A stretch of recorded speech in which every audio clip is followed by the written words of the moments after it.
Hey guys, இன்னைக்கு நம்ம பார்க்க போறது the power of truth, individual problems and possibilities. இந்த புக்கோட ஆடியோ வெர்ஷன் தான். 1902 வில்லியம் ஜார்ஜ் ஜார்டன் இந்த புக்கை பப்ளிஷ் பண்ணப்போ இது ஒரு 152 பக்கம் இருக்க செல்ஃப் ஹெல்ப் புக்கா ரிலீஸ் செய்யப்பட்டுச்சு. இவரோட மற்ற படைப்புகளான mental training, the kingship of self control, the majesty of calmness போன்ற பல புக்ஸ்ல மனிதர்களோட டெய்லி லைஃப்க்கும் ஸ்பிரிச்சுவல் லைஃப்க்கும் யூஸ் ஆகிற மாதிரியான விஷயங்களை அதுக்கான உண்மையான தெளிவான விளக்கங்களோடு கொடுத்திருக்காரு. அந்த வகையில நம்ம ஹியூமன் லைஃபுக்கு உண்மை, நேர்மை இதோட அவசியம் என்ன, அதுக்கான ரியல் நீட் என்னன்னு தெளிவான விளக்கங்களோட இருக்க இந்த புக்கோட தமிழ் ஆடியோ பதிவை தான் இப்போ நீங்க கேட்க போறீங்க. உண்மை பத்தின விளக்கங்களை 8th சாப்டர்ல தெளிவா நமக்கு புரியுற மாதிரி சொல்லியிருக்காரு ஜார்டன். அண்ட் இப்போ முதல் சாப்டரான த பவர் ஆஃப் ட்ரூத்ல இருந்து ஒவ்வொரு சாப்டரா அதுல இருக்க ஆழமான விஷயங்களை தெரிஞ்சுக்கலாம். Chapter number 1, power of truth, உண்மை, நேர்மை. இதெல்லாம் என்ன? ஒரு மனுஷனுக்கு ஏத்த மாதிரி உண்மையும் நேர்மையும் மாறுமா, இல்ல இதெல்லாம் யூனிவர்சல் ஃபேக்டா? எல்லாருக்கும் ஒரே மாதிரியா இருக்கக்கூடிய விஷயங்களா? உண்மைக்கு என்ன சக்தி இருக்கு? உண்மைக்கு மட்டும்தான் மனிதர்களோட கேரக்டரை டிசைன் பண்ற சக்தி இருக்கு. ஒரு மனிதனோட கேரக்டர் பெஸ்டா இருக்கணும்னா அதுக்கு உண்மையா இருக்கிறதா முதல் முக்கியமான விஷயமா இருக்க முடியும். உண்மையான மனிதன் தான் நல்ல பிஹேவியரை வெளிப்படுத்த முடியும். இது நமக்கு நாமளே விசுவாசமா இருக்க முடியற ஒரு வழி. உங்களுக்கு நீங்களே முதல்ல உண்மையா நேர்மையா இருக்க முயற்சி செய்யணும். அதான் உங்க வாழ்க்கைய தைரியமா பயமில்லாம வாழ வைக்கும். உங்க மைண்ட்ல இருக்க கனவுகள், லட்சியங்களோட உங்களை இன்னும் கொஞ்சம் நெருக்கமா இருக்க வைக்கும். உண்மை அதான் சக்தி. அதுக்குதான் நிஜமான அளவில்லாத பவர் இருக்கு. இந்த விஷயத்த எல்லாரும் ஒத்துக்கிட்டே ஆகணும். உண்மையை எவ்வளவு விளக்கமா சொன்னாலும் அதையும் மீறி ஒரு நல்ல விஷயம் இருந்துகிட்டே இருக்கும். நீங்க வார்த்தையால உண்மையை பத்தி சொல்லிடவே முடியாது.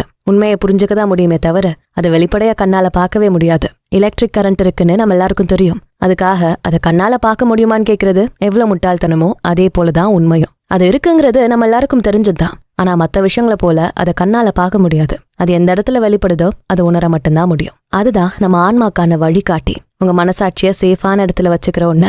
சரியான விஷயங்களுக்கான கடைசி நம்பிக்கை. ஒரு ஐடியலான மனிதனுக்கு இருக்க வேண்டியது உண்மை மட்டும்தான். உங்க லட்சியத்தை உணர்றதுக்கும் அந்த லட்சிய வழியில வாழ தூண்டுறதுக்குமான ஒரே நம்பிக்கை உண்மை மட்டும்தான். பொய் சொல்றதுதான் இந்த உலகத்தோட பழைய குற்றம்னு சொல்லலாம். ஈடன் தோட்டத்துலதான் இந்த உலகத்தோட முதல் பொய் வெளிவந்தது. அங்க நடந்த கான்வர்சேஷன் தான் உலகத்தோட முதல் பொய் ரெக்கார்ட் ஆனது. அதனோட விளைவாதான் மக்கள் இன்னும் பொய்களை தொடர்ந்து சொல்லிக்கிட்டே இருக்காங்க.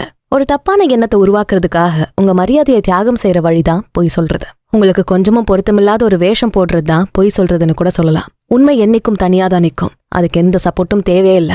யாரோட துணையும் அது தேடி போகாது. ஆனா பொய் அப்படிப்பட்டதில்ல. ஒரு பொய் என்னைக்குமே தனியா வராது. அது கூட ஒரு மில்லியன் பொய்கள் அடுக்கடுக்கா வந்துகிட்டே இருக்கணும். ஒரு பொய்யை ப்ரூவ் பண்ண பல பொய்களை சொல்லிக்கிட்டே இருக்கணும். பொய் மத்த எல்லா குற்றத்துக்கும் கூட்டாளி மாதிரி நிற்கும். தனிப்பட்ட ஒருத்தரோட வாழ்க்கையில ஒழுக்கமே இல்லாத பல விஷயங்களை செய்ய வைக்கிறது ஒரு பொய் மட்டும்தான். உண்மை இருக்கிறதுலயே பழைய நல்ல பண்பு. அது எல்லா மனிதர்களையும் முன்னோக்கி செல்ல வைக்கும். இது வரைக்கும் வாழ்ந்த பலரும் இந்த உண்மையை உணர்ந்து பார்த்திருக்காங்க. அதுபடி அவங்க வாழ்ந்தும் காட்டியிருக்காங்க. இயற்கையோட சட்டம் எப்படி நிலையானதா மாறாம இருக்கும், அதே போலதான் உண்மையும். யாருக்காகவும் எதுக்காகவும் அது மாறாது. எல்லாரையும் ஒரே மாதிரியான முடிவெடுக்க வைக்கிற சக்தி ஒரு உண்மைக்கு இருக்கு.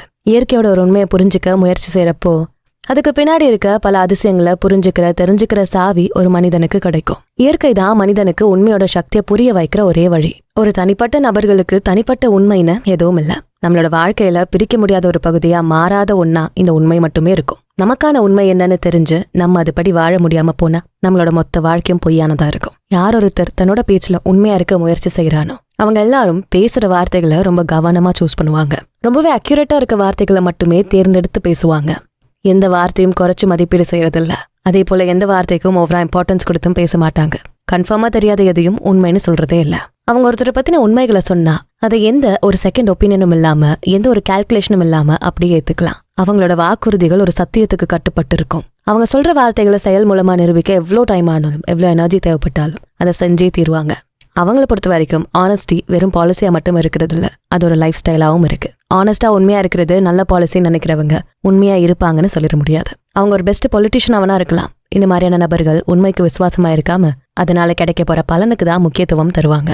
உண்மைன்னு நம்ம சொல்றது ரொம்ப சிம்பிளானதா இருக்கும். எந்த உண்மையை அவங்க ஃபாலோ பண்றாங்களோ அதுபடிதான் அவங்க வாழ முயற்சி செய்வாங்க. உண்மை எப்பவும் தைரியமானதா, ஸ்ட்ராங்கானதா இருக்கும். எவ்வளவு ஸ்ட்ராங்கா, ஃபோர்ஸ்ஃபுல்லா இருக்கோ அதே போல நிதானமா, கைண்டா, மென்மையா, அமைதியானதா கூட இருக்கும். லைஃப்ல உண்மை இல்லாதவன் அதை பத்தி தெரிஞ்சிருந்தும் அதை அவாய்ட் பண்றவனாதான் இருப்பான். கிட்டத்தட்ட 2000 வருஷத்துக்கு முன்னாடி ஜீசஸ் கிரைஸ்ட் கிட்ட பிலாட்டே கேட்ட கேள்வி சத்தியம்னா என்ன?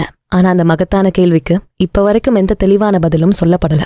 அந்த கேள்வி மட்டும்தான் பல யுகங்களா இன்னும் எதிரொலிச்சுக்கிட்டே வருது. மக்கள் அவங்களுக்கு தெரிஞ்ச சத்தியத்தை, உண்மைய அவங்களோட லைஃப்ல ஃபாலோ பண்ணிட்டே வராங்க. அந்த உண்மையோட எல்லை எதுன்னு இன்னைக்கு வரைக்கும் யாராலையும் கண்டுபிடிக்க முடியல. சத்தியத்தோட முழு சக்தி என்னன்னு தெரிஞ்சுக்கதான் நம்ம பல ஸ்பிரிச்சுவல் பிலீஃப்ஸை சூஸ் பண்ண ஆரம்பிக்கிறோம். நம்ம லைஃப்ல உண்மையான விஷயங்களை தெரிஞ்சுக்க ஏதோ ஒரு ஸ்பிரிச்சுவல் பிராக்டிஸை செய்ய ட்ரை பண்ணிக்கிட்டே இருக்கும். அதுல ஒவ்வொருத்தருக்கும் ஒரு விதமான உண்மை பத்தின விளக்கங்கள் கிடைச்சிக்கிட்டே இருக்கு. சத்தியம்ங்கிறது ஒழுக்கம் அப்படிங்கிற பண்புக்கான சூரியன் மாதிரி. அந்த சூரிய வெளிச்சத்துல நடக்க ஆரம்பிச்சா உங்களுக்கான நல்ல வழிகள் தானா தெரிய வரும். அந்த பெரிய சூரியனோட சின்ன சின்ன கதிர்கள் கூட உங்க லைஃபை நல்ல விதமா மாத்த முடியும். இந்த உலகத்துல எந்த புது ரிலிஜன் வந்தாலும், எந்த ஒரு புதுவிதமான சிந்தனை வந்தாலும் அதுல ஓரளவுக்காவது உண்மை இருக்கும். அந்த உண்மை நீங்க நினைக்கிற அளவுக்கு பெருசா இல்லாம போனா கூட அந்த கடுகளவுக்கு இருக்க உண்மை தன்மை தான் அந்த புது விஷயத்த மக்களை சீக்கிரமா இருக்கிற விதமா இருக்கும். எந்த சிந்தனை மதம் உண்மையை வெளிப்படுத்துமோ அதான் இன்னைக்கு வரைக்கும் மக்கள் கிட்ட பெரிய வரவேற்போட இருக்கு. பொய்யும் தப்பான பழக்கங்களும் காளான் மாதிரி ரொம்ப வேகமா வளரும், அதே வேகத்துல மறைஞ்சும் போகும். ஆனா உண்மை அப்படி இல்ல. பல யுகங்களா பல நூற்றாண்டுகளுக்கு நிலைச்சு நின்னு வாழும், மக்களையும் வாழ வைக்கும்.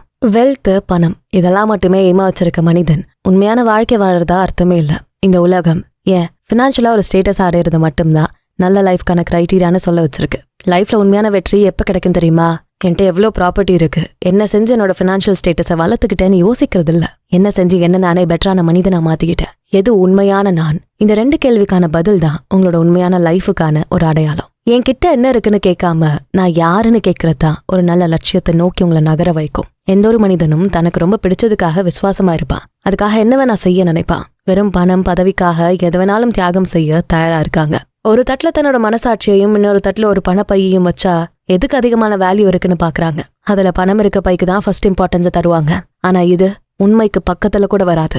நிஜமான உண்மை உங்க இதயத்துல இருந்து வர குரலா இருக்கும். இது ஒரு சில நேரத்துல மட்டும்தான் வெளிவரும். ஒரு ட்ரேடிங் செய்யறவரு கூட பொய் சொல்லி ஏமாத்தி அதிக விலைக்கு பொருளை வித்து பிசினஸ்க்கு இதெல்லாம் தான் ரொம்ப அவசியம்னு மக்களை ஏமாத்துவாங்க. திருடுறதுதான் என் வாழ்க்கைக்கு தேவைப்படுதுன்னு ஒரு திருடன் சொல்றது எந்த அளவுக்கு நியாயம் இல்லாத ஒண்ணும். அதே போலதான் பிசினஸ்க்கு பொய்யும் நேர்மை இல்லாத தன்மையும் ஸ்மார்ட்னஸ்னு தப்பா அடையாளப்படுத்துறாங்க. ஒரு அல்பமான காரணத்தினால அவங்க செய்யற தப்ப நியாயப்படுத்துற வேலை தான் இது. ஒரு தனிப்பட்ட நபரா இருந்தாலும் சரி, அது ஒரு சிட்டியா இருந்தாலும் சரி, எந்த ஒரு வியாபாரமும் நல்ல விதமா நடக்கணும்னா அதுக்கு உண்மை ரொம்ப ரொம்ப அவசியமான ஒண்ணு. நீங்க எவ்வளவு பொய்களை ஸ்மார்ட்டா சொன்னாலும் அது எதுவுமே நிலைச்சு நிக்காது. எல்லாத்தையும் விட ஒரு சின்ன உண்மைதான் நிலைச்சு நிக்கும். ஒரு பொய் எப்பவுமே ரொம்ப கம்மியான காலம் தான் வாழும். மோஸ்ட்லி அதை கண்டுபிடிக்கிற வரைக்கும்னு சொல்லலாம். ஆனா உண்மை அப்படி இல்ல. என்னைக்கும் அது ஒரே மாதிரி இருக்கும். பொய்க்கு எந்த சக்தியும் இல்ல. எல்லா பொய்யும் ஒரு உண்மையை மாத்தி சொல்றதுதான் இருக்கும். எப்போ உள்ளுக்குள்ள இருக்க அந்த உண்மை வெளிவர ஆரம்பிக்குதோ அப்பவே அந்த பொய்க்கான சக்தி இல்லாம போகும். நடக்கிறத மாத்தி உண்மையை திரிச்சு சொல்றதுதானே பொய். அப்ப அந்த உண்மை மாறாம இருக்கும். அதை சுத்தி சுத்தி சொல்லப்படுற பொய்கள் சீக்கிரமா வளர்ந்து அதே வேகத்துல மறைஞ்சு போகும். ஒரு சிட்டில 4 விதமான நியூஸ் பேப்பர்ஸ் இருக்குன்னு வைங்க. அந்த 4மே நாங்க தான் நம்பர் 1ன்னு சொன்னா அதுல எங்கேயோ ஒரு தப்பு இருக்குன்னு அர்த்தமாகும்ல. அந்த எல்லாமே பொய்ன்னு ப்ரூவ் ஆகும். பொய் எங்க இருக்கோ அந்த இடத்துல ஒரு கான்ஃபிளிக்ட் இருக்கும், கான்ட்ரோவர்சி இருக்கும். இம்பாசிபிளான விஷயங்கள் அதிகமா இருக்கிற இடம் பொய் தான். ஆனா உண்மை அப்படி இல்ல. உங்களோட வாழ்க்கை, அனுபவம் இது 2மே ஒன்னா ஜாயிண்ட் ஆகிற இடம் அது. அதுல இருக்க உண்மை இன்னும் பவர்ஃபுல்லா வெளிப்படும். ஆனா 2 பொய்கள் ஒன்னா சேரும்போது அதுல பல சிக்கல்கள் உருவாகும், பல சண்டைகள் ஏற்படும். அந்த 2 பொய்யும் ஒன்னு அழிச்சுக்க ட்ரை பண்ணும். முடிவுல 2மே அழிஞ்சும் போகும். உண்மை நம்ம டெய்லி லைஃப்ல நடக்கிற அல்பமான விஷயங்கள்ல கூட இருந்தே ஆகணும். இந்த உண்மைதான் நமக்கான இன்ஸ்பிரேஷனை கண்டினியூஸா கொடுத்துக்கிட்டே இருக்கும். என்னைக்கோ ஒரு நாள் கிராண்டா காட்டுறதுக்கு போடுற கோட் சூட் மாதிரி இல்ல உண்மை. அது நீங்க டெய்லியும் போடுற கம்ஃபர்டபிளான ட்ரெஸ்ஸா இருக்கணும். அதாவது உங்க டெய்லி லைஃப்ல நீங்க எல்லா விஷயத்திலயும் உண்மையை ஃபாலோ பண்ணணும். யார் ஒருத்தன் அவரோட ப்ராமிஸை மறந்து போறானோ அவன் தான் பொய்கள் அதிகமா சொல்றவனா இருப்பான். எப்போ நம்ம வார்த்தைகள் கொஞ்சம் உயர்ந்தாதான் அதிகமான உண்மையோட இருக்க மாதிரி வச்சுக்க முயற்சி செய்வோம். நம்ம சொல்ற வார்த்தையில இருக்க உண்மையை மறக்கவோ மறுக்கவோ கூடாது. யார் அவங்களோட வாக்குறுதிகளை மறந்து போறாங்களோ, கவனம் இல்லாம வார்த்தை விடுறாங்களோ அவங்க எல்லாரும் இன்னொருத்தரோட நேரத்தையும் உழைப்பையும் திருடுறாங்கன்னு அர்த்தம். இது சுயநலமான எண்ணத்தை மட்டும்தான் வெளிப்படுத்தும். மனசாட்சியை விட்டு மத்தவங்களை ஏமாத்த சொல்லப்படுற பொய்கள் எப்பவுமே எல்லாரையும் தப்பான வழியில வழி நடத்தும். இவங்க எல்லாருமே ஒரு தப்பான தோற்றத்தை உருவாக்க எவ்வளவு வேணாலும் பொய்களை சொல்ல தயாரா இருப்பாங்க. ஒரு கொலைகாரன் எப்படி தன்னோட செயலை நியாயப்படுத்த ட்ரை பண்ணுவானோ, அவனோட செயல் புத்திசாலித்தனம்னு நினைச்சு பெருமைப்படுவானோ, அதே போலதான் ஒரு பொய்ய சொல்றவனும் இருப்பான். பஸ்ல வாங்குற டிக்கெட்டோட விலையை கம்மி பண்ண சொல்ற பொய் கூட இந்த வகையை தான் சேரும். வாரம் முழுக்க கடவுளை நினைக்காம அந்த ஒரு நாள் மட்டும் கோவிலுக்கு போறவனும், கம்மியான வேலை செஞ்சு அதிகமான கூலி எதிர்பார்க்கறவங்க, சின்ன சின்ன அல்பமான விஷயத்துக்கு கூட போய் சொல்றவங்க, ஒரு கொலையை செஞ்சுட்டு நியாயப்படுத்துறவங்களும் ஒண்ணுதான். உண்மையோட அடித்தளம் சின்ன வயசுல இருந்தே கத்துக் கொடுக்கப்படணும். எல்லா பேரண்ட்ஸும் குழந்தைங்களுக்கு இன்ஸ்டன்டா உண்மைக்கு திரும்புற வழிகளை சொல்லி கொடுக்கணும். எந்த ஒரு செயலுக்கும் உடனே ஒரு பொய்யை இன்ஸ்டன்டா சொல்லி சமாளிக்கிறத விட அந்த உண்மை நிலைக்கு திரும்ப சொல்லி தந்தே ஆகணும். சின்ன பிஞ்சு மனசுல இந்த உண்மைகள் பத்தின தாக்கத்தை உருவாக்குறது பெத்தவங்களோட கடமை. அதான் அவங்களோட நிலையான வாழ்க்கைக்கு ஸ்ட்ராங்கான பேஸா இருக்க முடியும். எல்லாத்துக்கும் மேல ஒரு உண்மை இருக்கிறத எல்லா குழந்தையும் எப்பவும் உணரணும். அதை உணர்த்த வேண்டியது ஒரு பேரண்டோட முதல் கடமை. சின்னதா ஒரு பொய் சொன்னா அதை உடனே ஒரு வியாதி மாதிரி யோசிச்சு பயப்பட ஆரம்பிக்கிறாங்க. அதுக்காக அந்த குழந்தைய தண்டிக்கவும் செய்வாங்க. இது ஒரு சிம்டம் தானே ஒழிய தீர்க்க முடியாத வியாதி இல்லைன்னு முதல்ல பேரண்ட்ஸ் புரிஞ்சுக்கணும். ஒவ்வொரு பொய்க்கும் பின்னாடி ஏதோ ஒரு காரணம் இருக்கும். ஒரு பொய்யை சொல்றதுக்கு ஏகப்பட்ட காரணம் இருக்கலாம். ஒரு தப்ப மறைக்க, அந்த பனிஷ்மெண்ட்ல இருந்து தப்பிக்க, உங்களோட கற்பனை வெளிப்படுத்தன்னு பல காரணங்களை இதுக்கு சொல்லலாம். அந்த காரணம் எதுன்னு தெரிஞ்சா அதை சரி செய்யற வழிகளை கண்டுபிடிக்கலாம். இந்த காரணம் தான் பொய்ங்கிற அந்த நோய்க்கான அடிப்படை. அந்த அடிப்படையை சரி செஞ்சாலே உண்மையை நிலைநிறுத்த முடியும். இதை செய்யாம சும்மா ஒரு குழந்தைய பொய் சொல்லாதன்னு சொல்லிக்கிட்டே இருந்தா அந்த ஒரு மிரட்டல் குரலே பல பொய்களை சொல்ல வைக்கும். இதை செய்யாம உண்மையா நேர்மையா இருக்கிறதோட அவசியத்தை, ஒரு ஒழுக்கமான வாழ்க்கையின் பலன்களை சொல்லி தர்றது அந்த குழந்தையோட நேர்மறை எண்ணங்களை வளர வைக்கும். ஒரு சின்ன விஷயத்துல கூட உண்மையா நேர்மையா தைரியமா இருக்க வைக்கும். உண்மையை சொல்ற தைரியம் இருக்க குழந்தை லைஃப்ல வர எந்த பிரச்சனையும் தானா ஃபேஸ் பண்ற தைரியத்தோட இருக்க முடியும். உண்மை மட்டுமே பேசுற யாருக்கும் இது சாத்தியம்தான். நம்மளோட வார்த்தைகள்ல பொய் இல்லாத வரைக்கும் நம்ம எந்த சூழல்ல வேணாலும் பயமில்லாம எதிர்கொள்ள முடியும். இதெல்லாம் செய்யறதுக்கு முன்னாடி ஒரு குழந்தைக்கு பெற்றோரா இருக்க யாருமே இந்த உண்மையா அவங்க லைஃப்ல ஃபாலோ பண்ணியே ஆகணும். நீங்க ஒரு தனிநபரா இருக்கிற வரைக்கும் யாருக்குமே எந்த ஒரு பாதிப்பும் இருக்காது. ஆனா எப்போ நீங்க ஒரு குழந்தைக்கு தகப்பனாவோ இல்ல தாயாகவோ ஆகுறீங்களோ அந்த நிமிஷம் முதல்ல உண்மைக்கு எடுத்துக்காட்ட அந்த குழந்தைக்கு முன்னாடி ஒரு வாழ்க்கைய வாழ்ந்து காட்டணும். உண்மையோட அவசியத்தை வார்த்தையால சொல்றதை விட உங்க வாழ்க்கையில அது ஒரு கொள்கையா ஃபாலோ பண்றப்போ உண்மையோட செயல் வடிவம் அந்த குழந்தைங்க வாழ்க்கையில ஒரு நிலையான நல்ல மாற்றத்தை கொண்டு வரும். நல்ல பண்புகளை சின்ன வயசுல இருந்தே ரொம்ப ஈஸியா மனசுல பதிய வைக்கலாம். ஒரு சின்ன குழந்தைக்கு ஈஸியா புரியுற மாதிரி 1000 வழிகள்ல நேர்மையின் சக்தி, உண்மையின் அழகு, ஒரு நல்ல தோழனின் இனிமையை பத்தி புரியுற மாதிரி சொல்லி கொடுங்க. முன்னாடி சொன்ன மாதிரியே வெறும் வார்த்தையால சொல்லாம அந்த குழந்தையோட அடிப்படை கேரக்டருக்கு ஒரு நல்ல பேஸா இருக்க மாதிரி ஒரு லைஃபை வாழ்ந்து காட்டுங்க. அதான் மொத்த மனித குலத்துக்கும் நீங்க செய்யற ஒரு நல்லது. சத்தியத்தோட சக்தி அதோட 4 முக்கியமான தூண்கள்ல இருக்கும். சத்தியத்தின் மேல இருக்க தீராத அன்பு, அந்த சத்தியத்தை தேடி போற பயணம், சத்தியத்தின் மேல இருக்க உறுதியான நம்பிக்கை, கடைசியா அந்த சத்தியத்தை காப்பாத்த செய்யற உழைப்பு. இந்த 4 தூண்களும் தான் சத்தியத்தை ரொம்ப உயர்ந்த இடத்துல வச்சிருக்கோம். அந்த உண்மையான தூய்மையான இடத்துல இருக்க சத்தியம் தான் நம்ம வாழ்க்கைக்கு அடிப்படையான பண்பா இருக்கும். ஒரு சத்தியத்தை காப்பாத்த என்ன விலை வேணா கொடுக்கலாம். அதுக்கு என்ன மாதிரியான தியாகங்கள் வேணாலும் செய்யலாம். உங்க வாழ்க்கை முழுக்க நீங்க என்ன மாதிரியான கொள்கைகளை ஃபாலோ பண்ணாலும் சரி, எந்த கோட்பாட்டின்படி வாழ்ந்தாலும் சரி, அது எதுவுமே உண்மை பேசுறதால கெட்டு போகாது. இது ரொம்ப ஈஸியான, அதே சமயம் ரேரானதும் கூட. ஏன்னா உண்மையை பத்தி தெரிஞ்ச யாருமே அதை சரியா ஃபாலோ பண்ண தயாரா இருக்க மாட்டாங்க. சத்தியத்தை ஃபாலோ பண்ண தயாரா இருக்க ஒருத்தர் எந்த ஒரு லாபம் கிடைச்சாலும், இந்த உலகமே ஒரு விஷயத்த சரின்னு ஒத்துக்கிட்டாலும் எப்போ ஒரு தப்பான காரியத்தை செய்ய மனசால கூட நினைக்க மாட்டாங்க. அவங்களோட தரத்தை கம்மி பண்ணிக்கவே விரும்ப மாட்டாங்க. சிந்தனையில கூட தப்பான விஷயத்த பத்தி யோசிக்க மாட்டாங்க. ஒரு தப்பான விஷயம் மனசால தப்பா இருக்குன்னு தெரிஞ்சா இந்த உலகம் என்ன சொன்னாலும் அதை பத்தி கவலைப்பட மாட்டாங்க. ஏன்னா அது தப்புன்னு அவங்க மனசுக்கு நல்லாவே தெரியும். ஒருவேளை அவங்க ஃபாலோ பண்ற ஒரு மதம் இல்ல ஒரு கோட்பாடு தப்பா இருக்கலாம். அதுல சில பிரச்சனைகள் இருக்குன்னு யாராவது சொன்னா கூட சத்தியத்தை மட்டும் நேசிக்கும் நபரா இருக்கப்போ எந்த காரணத்துக்காகவும் அவங்களோட நம்பிக்கையை விட்டு கொடுக்க மாட்டாங்க. அரசியல்ல கூட இது ஒரு உதாரணமா சொல்ல முடியும். எல்லா தேர்தலையும் மாத்தாம ஒரே நபருக்கு ஓட் பண்ற ஒருத்தர் ஒரு தப்பான எக்ஸாம்பிள். புடிவாதமான போக்குல மதிக்காத ஒருத்தரா தான் இருப்பாங்க. இவங்களுக்கு எவ்வளவு வயசானாலும் ஒரு தொட்டில இருக்க குழந்தையோட அறிவோடையும் அந்த குழந்தைக்கு இருக்க குணத்தோட மட்டுமே தான் வாழ்நாள் முழுக்க வச்சிருப்பாங்க அவங்கள. சத்தியத்தை விரும்புற ஒருத்தர் அவங்க பாக்குற வேலையில எல்லாத்துலயும் சத்தியத்தின் வழி எதுன்னு மட்டும் பார்க்க கூடாது. அவங்க செய்யறது எல்லாமே உண்மையா இருக்கா, அவங்க பேசுற வார்த்தைகள்ல சத்தியம் இருக்கான்னு பாக்கணும். ஒரு கேப்டன் தப்பான மேப்போட கடலுக்குள்ள ஒரு விஷயத்த தேடி போறது மாதிரிதான் இதுவும். என்னதான் நீங்க கரெக்டான வழியில போற மாதிரியே தெரிஞ்சாலும் உங்க கையில இருக்கிறது பழைய மேப். அதுல நீங்க தேடுற விஷயம் கிடைக்குமாங்கிறது சந்தேகம்தான். இந்த உலகத்துல இருக்க எல்லா உண்மையும் ஒரே மதத்துல இல்ல, ஒரே நம்பிக்கையில அது குவிஞ்சிருக்காது. நம்ம ஒவ்வொருத்தர் வீட்டு வாசல்லையும் சூரிய வெளிச்சம் வர்ற மாதிரி ஒவ்வொரு நம்பிக்கையிலும் ஒரு உண்மை இருக்கவே செய்யும். உண்மைய வார்த்தையால பேசுறதுல இருக்க பிரச்சனைகளையும் அதுல இருக்க நல்ல விஷயங்களையும் இப்ப பாக்கலாமா? நம்ம எப்பவுமே உண்மையை மட்டும்தான் பேசணும், அதுவும் அன்பான வழியில உண்மையை பேசணும். நம்ம பேசுற வார்த்தை உண்மையும் அதே சமயம் அன்பையும் மட்டுமே வெளிப்படுத்துறதா இருக்கணும். ஒரு நாளும் நம்ம உண்மைக்கு ஆயுதம் தேடக்கூடாது. அந்த உண்மையான வார்த்தைகள் அதிகாரம் உள்ளதா வன்முறையோட பயன்படுத்தக்கூடாது. சத்தியத்தை உங்க ஃப்ரெண்டை அக்செப்ட் பண்ணிக்கிட்டா அதன் மேல ஒரு அசைக்க முடியாத நம்பிக்கை வேணும். எந்த ஒரு தனிப்பட்ட நபருக்கும் தனி மனித ஒழுக்கம், நீதி தவறாத தன்மை, நம்பிக்கை கடைசி வரைக்கும் இருக்கணும். வாழ்க்கை எவ்வளவு இருட்டா இருந்தாலும் முடிவுல ஒரு தெய்வீக வெளிச்சம் இருக்கிறத நம்பணும். உண்மைங்கிற அந்த உறுதியான பார்வை இருக்க வரைக்கும் உண்மையான வெற்றியும் நீடித்த மகிழ்ச்சியும் உங்க வாழ்க்கையில கடைசி வரைக்கும் இருக்கும். அதை யாராலையும் மாத்தவே முடியாது. பொய், ஏமாத்து வேலை, இதன் மேல உருவாகிற ஒரு வெற்றி நிலையானதா இருக்கவே முடியாது. ஒரு பொய்க்கு மேல உருவாகிற எந்த ஒரு செழிப்பும் பெர்மனண்டா இருக்காது. அது முழுக்க முழுக்க டெம்பரரியானது. ஒரு மஷ்ரூம் எப்பவும் ஒரு ஓக் மரத்தோட போட்டி போட முடியாது. போலியான இன்விசிபிளான சில தூண்களை நம்பி ஒரு பெரிய பில்டிங்கே கட்டுற மாதிரிதான் எந்த பொய்யான நபரும் அவங்களோட தந்திரத்தை மட்டுமே நம்பி லைஃபை நடத்திடலாம்னு நினைப்பாங்க.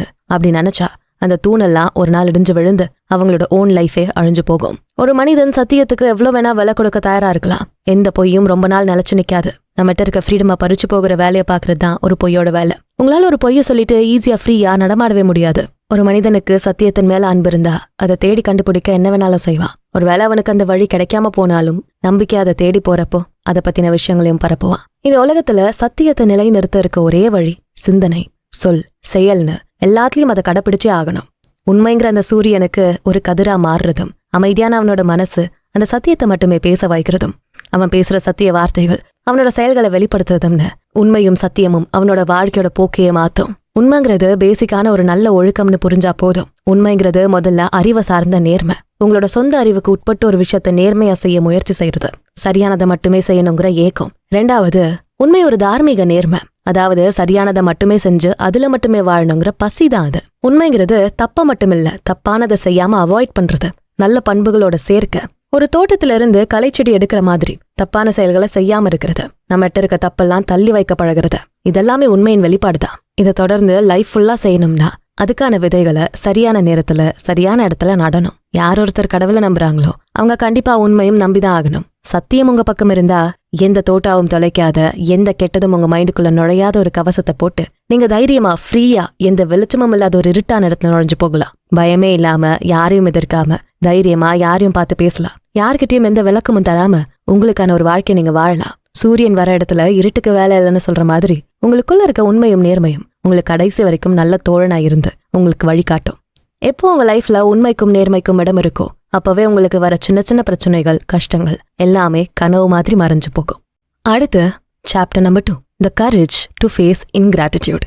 நன்றி இல்லாத நிலை. இதான் மனிதன் செய்யற பல குற்றங்களுக்கு காரணமா இருக்க முடியும். உங்க மனசுல உண்மையும் நேர்மையும் இருந்தா உங்களுக்கு கிடைக்கிற சின்ன சின்ன நல்ல விஷயங்களுக்கும் நன்றியோட இருக்க முயற்சி செய்வீங்க. இதெல்லாம இருக்கவங்க யாருக்கும் எதுக்கும் விசுவாசம் இல்லாத ஒரு வாழ்க்கையை நடத்துவாங்க. இந்த நிலைமை எல்லா தப்புக்கும் வழிவகுக்கும். நன்றி இல்லாம இருக்கிறது ரிவெஞ்ச் எடுக்கிறத விட மோசமான தீமையை தரும். வெறுப்புக்கு வெறுப்பையும் தப்புக்கு தப்பையும் திருப்பி தர விதமா இருக்கிறது இந்த நன்றி இல்லாத நிலைதான். நன்றி இல்லாம இருக்கவங்களுக்கு நீங்க என்னதான் நல்லது செஞ்சாலும் இவங்க யாரு நமக்கு நல்லது செய்ய அப்படின்னு தான் யோசிக்க தோணும். அந்த நன்றி இல்லாத மனுஷங்களுக்கு இது ஒரு பெரிய அவமானம் நினைப்பாங்க. இப்படி ஆரம்பிக்கிற நன்றி இல்லாத எண்ணம் பின்னாடி பல தப்பான சிந்தனைக்கு காரணமா இருக்கும். துரோகம், வஞ்சகம்னு இதுல இருந்து பல குற்றங்கள் உருவாக ஆரம்பிக்கும். நன்றியை வெளிப்படுத்த நல்ல செயல்கள் தேவை. நீங்க நன்றியை வெளிப்படுத்த தெரிஞ்சவராயிருந்தா உங்க வழியா நல்ல நீதி நிலைநாட்டப்பட்டிருக்குன்னு புரிஞ்சுக்கலாம். நீங்க நன்றியை வெளிப்படுத்த உங்க வாழ்க்கை புதுசா மாறும். உங்களுக்குள்ள அழிக்க முடியாத பாசிட்டிவ் எனர்ஜி அதிகமாயிட்டே இருக்கும். நன்றியை சொன்னா இல்ல அதை வெளிப்படுத்துற செயல்களை செஞ்சா அதனால என்ன பலன் கிடைக்கும்னு யாரும் யோசிக்க மாட்டாங்க. இன்னைக்கு நம்ம காட்டுற நன்றி நாளைக்கும் ஏதாச்சும் பலன் தருமா, அடுத்தடுத்து ஏதாச்சும் பெனிஃபிட்ஸ் இருக்குமானெல்லாம் யோசிக்க மாட்டாங்க. எங்க கருணை இருக்கோ அங்க நன்றியும் இருக்கும். எல்லா மனிதர்களும் இயல்பாவே நன்றி உணர்வை எதிர்பார்க்கறவங்களா இருப்பாங்க. உங்க லைஃப நன்றியோட அணுகிறது கொஞ்சம் கொஞ்சமா தெய்வீகத்தை நோக்கி நகர்றதுக்கான ஆரம்பமா இருக்கும். உங்களை சுத்தி இருக்க எல்லாத்துக்குமே நன்றி வெளிப்படுத்துங்க. அப்போ உங்களுக்கே தெரியாம உங்களை சுத்தி இருக்க எல்லாத்தையும் நல்லதா பார்க்க ஆரம்பிப்பீங்க. கெட்டதுல கூட ஒரு நல்ல விஷயமா இருக்கிறத உணர்வீங்க. இந்த ஒரு உணர்வு மட்டுமே உங்களை உண்மையா நேர்மையா வாழறதோட அவசியத்தை புரிய வைக்கும். நீங்க கொஞ்சம் யோசிச்சு பாருங்க. இப்போ உங்ககிட்ட ஒரு சைக்கிள் தான் இருக்கு. ஆனா அது உங்ககிட்ட இருக்கிறதுக்கு முதல்ல நன்றின்னு சொல்லி பாருங்க. தேவையில்லாத ஆடம்பரம், பேராசன்னு பல நெகட்டிவான எண்ணங்கள் அது தடுத்து நிறுத்தும். உண்மையான வாழ்க்கைக்கு கண்ணியமா இருக்க மனிதன் எப்பவும் ஆசைப்படுறவனா தான் இருப்பான். ஆனா பிராக்டிக்கலா அதை செய்ய வழி தெரியாம இருப்பாங்க. அது ரொம்ப ஈஸியா செய்ய வைக்கிறது இந்த நன்றி உணர்வு மட்டும்தான். நல்ல செயல்கள் அது செய்ய வைக்கும். சப்போஸ் நீங்க வெறுக்கிற மாதிரியான விஷயங்கள் நடந்தா கூட அப்போ அது உங்களை அமைதியா தன்மையா நடந்துக்க வைக்கும். உங்க நல்ல பாதைய மாத்தாம இருக்க வைக்கிற தைரியத்தை தரும். ஒவ்வொரு மனுஷனும் அவன் செய்யற எல்லா செயலுக்கும் ஒரு கேள்விய மனசுக்குள்ள கேட்டுக்கிட்டே இருக்கணும். இது சரியா? இதனால என்ன நடக்கும்? எனக்கு நல்லது நடக்க என்ன செய்யணும்? இப்படி யோசிக்க ஆரம்பிச்சா இந்த கேள்வி கிடைக்கிற பதில்கள் அவனை நல்ல வழியில கொண்டு போகும். அமைதியா தைரியமா அவங்க மனசுக்கு பிடிச்ச எல்லாத்தையும் செய்யற துணிச்சலை தரும். தடுமாற்றம் இல்லாத வாழ்க்கைய வாழ வைக்கும். மனிதன் எப்போ ஒரு சுவிட்சை போட்டதும் எரியற சின்ன லைட்டா இருக்கக்கூடாது. அது உங்களுக்குள்ள இருக்க ஒரு குறிப்பிட்ட அளவுக்கான அறிவை மட்டுமே யூஸ் பண்ற மாதிரி தான் இருக்கும். ஆனா ஒரு சூரியன் எப்படி அளவில்லாம வெளிச்சத்தையும் கதிர்வீச்சையும் எல்லா பக்கமும் தருதோ அதே போலதான் ஒவ்வொரு மனிதனும் இருக்கணும். அளவில்லாத ஒளி, அரவணைப்பு, சக்தி வெளிப்படுத்துறவங்களா இருக்கணும். நம்மகிட்ட இருக்க அன்பும் பாசமும் மென்மையான குணமும் பாராட்டுறதும் கருணையும் இதெல்லாமே வெளிப்படையா அளவில்லாம எல்லாருக்கும் கிடைக்கிற மாதிரி இருக்கணும். இது நமக்கு மட்டும் இல்ல, நம்மளை சுத்தி இருக்க எல்லாருக்குமே ஒரு நல்ல வெளிச்சத்தையும் நல்ல எனர்ஜியும் தர்ற விதமா இருக்கும். இதை செய்யாம எப்பவுமே நமக்கு கிடைக்கிற வவுச்சர்ஸையும் பில்ஸையும் மட்டுமே நோட் பண்ற மனிதர்களா இருக்க வேண்டாம். பணம், செல்வம், அளவில்லாத நிலைன்னு அதை மட்டுமே நம்ம லைஃபுக்கான மெயின் கிரைட்டீரியாவா பிக்ஸ் பண்ண வேண்டாம். நீங்க நிலையா இருக்கும்னு நினைக்கிற பணம், வசதி இதெல்லாமே ஒரு அன்லக்கியான சிச்சுவேஷன்ல உங்களை விட்டு போயிடும். எதை நீங்க ரொம்ப உறுதியான பாறை மாதிரி ஸ்ட்ராங்கான விஷயம்னு இப்ப நினைக்கிறீங்களோ ஒரு சின்ன டிஸ்டர்பன்ஸ் வரப்போ அது தூள் தூளா கண்ணாடியை போல உடைஞ்சு போகும். ஒண்ணுமே யோசிக்க வேண்டாம். உங்ககிட்ட அளவில்லாத பணம் இருக்குன்னு வைங்க. ஆனா சப்போஸ் ஒரு சின்ன ஹெல்த் இஷ்யூ வந்துட்டா, இல்ல உங்களோட வேலைகளை நீங்களே செய்ய முடியாத நிலைக்கு போயிட்டா, அப்ப எந்த பணமும் வசதியும் உங்களுக்கு அந்த ஹெல்த்தை திரும்ப கொடுக்காது. உங்க வேலையை செய்ய 100 பேர் இருக்கலாம், ஆனா நீங்க அப்ப என்ன செய்றீங்கன்னு தான் பார்க்கணும். உங்களோட செல்வத்தை பணத்தை நீங்க என்ஜாய் பண்ண முடியாம போனா அதனால என்ன யூஸ் இருக்க போகுது? அப்ப உங்ககிட்ட இப்ப இருக்க ஹெல்தி கண்டிஷன்ஸுக்கு முதல்ல நன்றியா இருக்க பாருங்க. உங்களோட ஒவ்வொரு விஷயமும் உங்களுக்கு மட்டுமே கிடைச்ச ஸ்பெஷலான பிளெஸிங்ஸ் தான் யோசிக்க ஆரம்பிச்சா எல்லாமே நல்லதா நடக்கும். உங்க லைஃப்ல நடக்கிறதோட உண்மையான அர்த்தம் என்னன்னு தெரியும். எல்லா மனிதர்களுமே நன்றி இல்லாதவங்கன்னு சொல்லிட முடியாது. சில பேர் செய்யற தப்பால இந்த ஒட்டுமொத்த மனித சமூகமும் நன்றி மறந்ததா நினைச்சிட முடியாது. ஒருவேளை உங்க கூட இருக்கவங்க நன்றி இல்லாத வாழ்க்கை வாழ்ந்தா அவங்களுக்கு அதோட அவசியத்தை சொல்லி புரிய வைங்க. நன்றியோட இருந்தா நம்ம வாழ்க்கை எவ்வளவு உண்மையானதா அர்த்தமுள்ளதா இருக்கும்னு நீங்க ஒரு வாழ்க்கை வாழ்ந்து காட்டுங்க. மனுஷங்க கிட்ட இருந்து நல்லதை மட்டுமே எதிர்பார்த்தா நீங்க அவங்க கிட்ட இருக்க நல்லதை மட்டும்தான் பார்க்க தயாரா இருக்கணும். அதுக்கு உங்களை ரெடி பண்றதுதான் இந்த நன்றி உணர்வு. நம்பிக்கையும் நல்ல மதிப்பும் பிசினஸோட கோர் ஐடியாவா இருக்கும். இந்த ரெண்டையுமே எடுத்துட்டீங்கன்னா உலகத்துல இருக்க அத்தனை பிசினஸ் சாம்ராஜ்யங்களும் மத்த எல்லா நடவடிக்கையும் ஒரே செகண்ட்ல நின்னு போகும். மனுஷங்க கிட்ட இருந்து நம்பிக்கை மட்டும் பிரிச்சு பார்த்தா அவங்க வெறும் சுவாசிக்கிற ஒரு உயிரா மட்டும்தான் இருப்பாங்க. யாரோ ஒரு சில பேரு நன்றி இல்லாம போனதால ஒட்டுமொத்த உலகத்து மேல இருக்க நம்பிக்கையும் போயிடுமா? ஒருத்தருக்கு ஒரே ஒரு 100 ரூபாய் பணம் கள்ள நோட்டா கிடைச்சா உடனே எல்லாமே கள்ள நோட்டா தான் இருக்கும், வேண்டான்னு சொல்லிடுவீங்களா என்ன? அதே போலதான் ஒரு சில பேர் நன்றி இல்லாம இருக்கிறதால எல்லாரும் அப்படி இருப்பாங்கன்னு சொல்லிட முடியாது. ஒரு சில நாள் கிளைமேட் மோசமா இருந்தா இதுக்கப்புறம் எப்பவுமே உலகம் இருட்டாதான் இருக்குன்னு முடிவு செய்ய முடியுமா என்ன? சூரியன் வரும், இந்த கிளைமேட் மாறும்னு எல்லாம் நம்புறோம்ல, அந்த நம்பிக்கை தான் நம்ம மனசுல மாறாம இருக்க வேண்டியது. சில பேர் இப்படி பேசுறத கேட்டிருப்பீங்க, அவனுக்கு அவ்வளோ ஹெல்ப் பண்ணம்பா, கொஞ்சம் கூட நன்றி இல்லாம பண்ணிட்டான், இவனால மனுஷங்களை நம்புறதே நான் நிறுத்திட்டேன். ஆனா இது ரொம்பவே தப்பு. இதுக்கு முன்னாடி சொன்ன காரணங்களை ஞாபகப்படுத்தி பார்த்து சொல்லுங்க. ஒரு சில கெட்டது நடந்தா எந்த நல்லதுமே நடக்காதுன்னு முடிவு பண்ண முடியுமா? இல்லையே. ஒரு சில நன்றி இல்லாத நண்பர்களோட செயலால, தனி நபர்களோட தப்பால மொத்த மனித குலத்துக்குமே தப்பு செய்ய நினைச்சிட்டதாதான் அர்த்தம். ஆல்ரெடி இந்த உலகத்துல பல தப்பான விஷயங்கள் இருக்கு. மனுஷங்க பல கஷ்டங்களை அனுபவிக்கிறாங்க. இதுல புதுசா இந்த கஷ்டத்தையும் அவங்களுக்கு சேர்த்து தர வேண்டாம். ஒரு விவசாயி அவர் நிலத்துல போடுற எல்லா விதையும் முளைக்காதுன்னு நல்லாவே தெரிஞ்சு வச்சிருப்பாரு. அதை அவர் புரிஞ்சுக்கவும் செய்யறாரு. யாரோ ஒருத்தர் செஞ்ச அறுவடையை நம்பிதான் அவர் ஒவ்வொரு முறையும் விவசாயத்துல நம்பி இறங்குவாரு. இதேதான் நன்றி உணர்விலும் இருக்கும். நீங்க பாக்குற பழகுற எல்லாருமே நன்றியோட இருப்பாங்கன்னு சொல்லிட முடியாது. ஆனா அதுக்காக நீங்க எல்லாரையும் நன்றி கெட்டவங்கன்னு நினைச்சிடக்கூடாது. சுயநலம் இல்லாத அன்பான சேவைகள் செய்யற மனசு இருக்க யாருக்குமே இந்த விஷயம் முதல்ல புரியணும். ஏன்னா இவங்க எல்லாருமே லைஃப்ல பல நன்றி கெட்ட மனிதர்களை மீட் பண்ண வேண்டிய நிலைமை வரும். ஜீசஸ் கிரைஸ்டோட 30 வருட வாழ்க்கையில இந்த நன்றி இல்லாத மனிதர்களை தான் அதிகம் சந்திக்க வேண்டிய சூழல் இருந்திருக்கு. இதுக்கு நடுவுல தான் பல உண்மைகளை சொல்ல வேண்டிய சூழல்ல அவர் இருந்தாரு. இவரோட லைஃபை பேஸ் பண்ணி இந்த நன்றி இல்லாத நிலைய 3 ஸ்டேஜ்ல அனலைஸ் பண்ணலாம். ஃபர்ஸ்ட் ஸ்டேஜ்ல எந்த விதமான சிந்தனையும் இல்லாம பொதுவாவே நன்றி இல்லாம இருந்தாங்க. ஒரே நாள்ல 10 தோல் நோய்களை சரி செஞ்சாலும் அதுல ஒருத்தர் மட்டும்தான் நன்றின்னு சொன்னாரு. அடுத்த ஸ்டேஜ்ல நன்றி சொல்றத மறுக்க ஆரம்பிச்சாங்க. அதாவது வாய்ப்பு கிடைச்சும் அதை செய்யாம இருக்கிறது. கிரைஸ்டோட லைஃப்ல இது நடந்திருக்கு. அவருக்கு உண்மையா இருக்க கிடைச்ச வாய்ப்பை தப்பா பயன்படுத்தி சுயநலத்துக்காக ஜீசஸ் கிரைஸ்டுக்கு உண்மையா இல்லாம 1 முறை 2 முறை இல்லாம 3 முறை அவருக்கான நன்றி உணர்வை வெளிப்படுத்தாம மறுத்தாங்க. இந்த நன்றி இல்லாத தன்மையோட 3வது நிலை துரோகம். செகண்ட் ஸ்டேஜ்ல சொன்ன அந்த சுயநலமான எண்ணம் இந்த 3வது நிலையை நோக்கி நகர வைக்கும். அது வெறும் 30 வெள்ளிக்காசுக்காக யூடாஸ் செஞ்ச அந்த துரோகம் கல்வாரியின் சோக கதைக்கு காரணமா மாறிச்சு. சரி, நம்ம ரொம்பவும் அந்த கதைக்குள்ள போக வேண்டாம். இருந்தாலும் ஒரு சின்ன நன்றி இல்லாத தன்மை எவ்வளோ பெரிய வரலாற்று நிகழ்வுக்கு காரணமா இருக்குன்னு பாருங்க. நன்றி இல்லாம இருக்கிறது நல்லதை மறுக்க வைக்கும். நல்லதை மறுக்கிற நிலை வந்ததும் அடுத்தடுத்து துரோகம் செய்ய வைக்கும். இப்படி ஒவ்வொன்றும் அடுத்தடுத்து பெரிய மோசமான விளைவுகளுக்கு காரணமா மாறும். எந்த ஒரு மனிதனுக்கும் நன்றிங்கிற உணர்வை தவிர வேற எதுவுமே பெரிய மரியாதையை தர முடியாது. எப்போ நம்ம செய்யற செயல்களும் நம்ம எண்ணங்களும் இதை மட்டுமே ஃபோக்கஸ் பண்ற விதமா இருக்கணும். இதை விட உன்னதமான உண்மையான விஷயம் நம்ம லைஃப்ல வேற எதுவுமே இல்லை. ஒரு நல்ல ஒழுக்கமான வாழ்க்கைக்கான பாதுகாப்பு இந்த நன்றி உணர்வு தான். யார் ஒருத்தர் நன்றி இல்லாம இருக்கவங்களுக்கு கூட நல்லதையே செய்ய நினைக்கிறாங்களோ அவங்க எந்த கூலிக்காகவும் யாரோட பாராட்ட வாங்கவும் அதை செய்யறதில்ல. அவங்கள போல ஆட்கள் அந்த கடவுளுக்கு மட்டுமே வேலை செய்யறவங்களா இருக்காங்க. கருணையும் நல்லதையும் மட்டுமே குணமா வச்சிருக்க சில நல்ல நன்றி உள்ள மனிதர்களாலதான் இந்த உலகமே இன்னும் இயங்கிட்டு இருக்கு. தன்னை சுத்தி இருக்க மனிதர்களுக்கும் அந்த கடவுளுக்கும் நன்றியோட இருந்து ஒரு வாழ்க்கையை வாழ முடியுது. இந்த மாதிரியான நல்ல மனிதர்கள் அவங்களோட மனசாட்சிக்கு ஏத்த மாதிரி வாழ்வாங்க. நல்லதை செய்யறோம், சரியான செயலை மட்டும்தான் செஞ்சுக்கிட்டு இருக்கோம், நம்ம வாழ்க்கை லட்சியத்தை நோக்கி தான் போய்கிட்டு இருக்கோம்னு அவங்க மனசுக்குள்ளேயே கிடைக்கிற அந்த நிம்மதியும் சந்தோஷத்தையும் வச்சு அவங்க செயல்களால செஞ்சுட்டு இருப்பாங்க. நம்ம லைஃப்ல எப்ப இந்த நன்றி இல்லாத தன்மை உள்ள வரும் தெரியுமா? நம்மளோட சொந்த செயல்களை பெருசா பேசி அடுத்தவங்க செய்யறத கம்மியா நினைச்சா அந்த இடத்துல இருந்து நம்ம மனசுக்குள்ள நன்றி கெட்ட நிலை ஆரம்பமாகுது. நம்ம ஆக்சிடென்டலா ரொம்ப கேஷுவலா செய்யற ஒரு விஷயத்த ரொம்ப பெரிய விஷயமா நினைக்க ஆரம்பிக்கிறதுல இருந்துதான் பிரச்சனையே ஸ்டார்ட் ஆகுது. நம்ம ரொம்பவே நம்புற ஒரு விஷயம் இந்த நன்றி உணர்வை. நீங்க செய்யற ஒரு சின்ன உதவிக்கு கூட மத்தவங்க பெரிய நன்றியை வெளிப்படுத்தணும்னு நினைப்போம். நீங்க என்னைக்கோ செஞ்ச ஒரு சின்ன ஹெல்ப் ஒருத்தரோட லைஃபையே மாத்திருக்குன்னு வைங்க, அவ்வளோ ஏன் ஒரு கம்பெனிக்கு வழிகாட்டுறது, ஒரு ஜாப் இன்டர்வியூக்கு போனவங்களுக்கு லிஃப்ட் கொடுத்து ஹெல்ப் பண்றது, இதெல்லாம் செஞ்சுட்டு அவங்க உங்களுக்கு லைஃப் ஃபுல்லா அதுக்கான நன்றியோட இருக்கணும்னு நினைக்கிறது எந்த அளவுக்கு தப்புன்னு சொல்லி புரிய தேவையில்ல. இந்த உலகத்துல இருக்க பல மில்லியனர்ஸ் பில்லியனர்ஸுக்கு யாராவது ஒருத்தர் கண்டிப்பா ஹெல்ப் பண்ணிருப்பாங்க. அதுக்காக அவங்களோட லைஃப் ஃபுல்லா அந்த ஒருத்தருக்கே அவங்க நன்றியோட இருந்துட முடியுமா? இல்ல அவங்களால எவ்வளவு முடியுதோ அவ்வளவு அதிகமான மில்லியனர்களை உருவாக்குறது உண்மையான நன்றியா இருக்குமா? கண்டிப்பா ரெண்டாவது ஆப்ஷன் தானே பெட்டர்னு சொல்லுவீங்க. எப்போ நீங்க நன்றி உணர்வை மத்தவங்க கிட்ட எதிர்பார்க்க ஆரம்பிக்கிறீங்களோ அந்த இடம் தான் தவறான பாதைக்கு உங்களை கொண்டு போகுது. சில பேர் இருப்பாங்க, அவங்க எவ்வளோ உதவி செஞ்சாலும் எவ்வளோ பேருக்கு அள்ளி அள்ளி கொடுத்தாலும் அந்த உதவியை வாங்குறவங்க ரொம்ப கீழ் நிலையில இருக்கவங்க மாதிரியும், கஷ்டப்படுறவங்களுக்கு வரம் தர நிலையில இவங்க இருக்க மாதிரியும் ஒரு இமேஜை கிரியேட் பண்றாங்க. அந்த மாதிரியான வரத்தை வணங்குறவங்களும் நிம்மதியா இருக்க முடியாது, கொடுக்கற இடத்துல இருக்கவங்களும் அது மூலமா நன்றியை காட்டுற விதமா அது இருக்காது. ஒருத்தர் தர உதவியை வாங்குறப்போ அவங்களுக்கு ஒரு பூச்சியை போல உணர வச்சா அந்த இடத்துல உதவி செய்யற இடத்துல இருக்கவங்க எந்த நன்றியும் எதிர்பார்க்க கூடாது. முடிஞ்ச வரைக்கும் அவங்க கிட்ட மன்னிப்பை எதிர்பார்த்தா அதுல தப்பில்லைன்னு சொல்லலாம். நான் உதவி செய்யற இடத்துல நீங்க இருக்கீங்களே அதுக்கு நான் மன்னிச்சுக்கோங்கன்னு சொல்றதுதான் உண்மையான கருணையான உள்ளம். அந்த மாதிரியான எண்ணம் உள்ளவங்க இப்ப பொதுவா யாரும் இல்லைன்னு சொல்லலாம். நம்ம செய்யற சின்ன சின்ன நல்லதெல்லாம் பெருசா காட்டுறப்போ அதுக்கும் மேலான பெரிய விஷயங்களை செய்ய நம்ம மறந்து போறோம். இப்படி ஒரு மைண்ட் செட்ல செய்யப்படுற உதவி கண்டிப்பா அதை வாங்குற இடத்துல இருக்கவங்களோட மனசை தொடும். அதை செய்யாம ஒருத்தருக்கு நீங்க செய்யற உதவிய அடிக்கடி ஞாபகப்படுத்திட்டே இருந்தா அவங்களுக்கும் உங்களுக்குமான கடன் அதிகமாயிட்டே போகும்னு சொல்லலாம். ஒருத்தருக்கு நம்ம உதவி செய்யற நிலையில இருக்கிறதுக்காக எப்பவும் பெருமைப்படக்கூடாது. அவங்க எப்பவுமே நமக்கு நன்றியோட இருக்கணும்னு நினைக்கிறதும் கூடாது.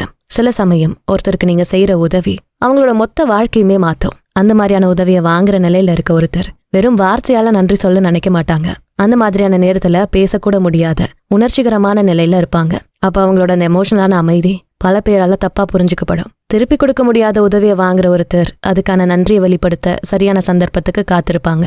சோ அடிப்படையா இந்த நன்றி இல்லாத நிலை கூட உள்ளுக்குள்ள சொல்ல முடியாத உணர்ச்சிகளோட வெளிப்பாடா இருக்கும். சில நேரம் நன்றி இல்லாம இருக்கிறது உங்களோட உதவிகள் நின்னு போறப்ப நடக்கிற விஷயமா இருக்கும். அதே போல நன்றி சொல்றது முடிவில்ல, அது ஒரு ஆரம்பம். முடிவே இல்லாத பயணம் அங்கிருந்து தான் ஆரம்பமாகும். இந்த உலகத்துல செய்யப்படுற எந்த ஒரு நல்லதும் உடனே முடிஞ்சு போறதில்ல.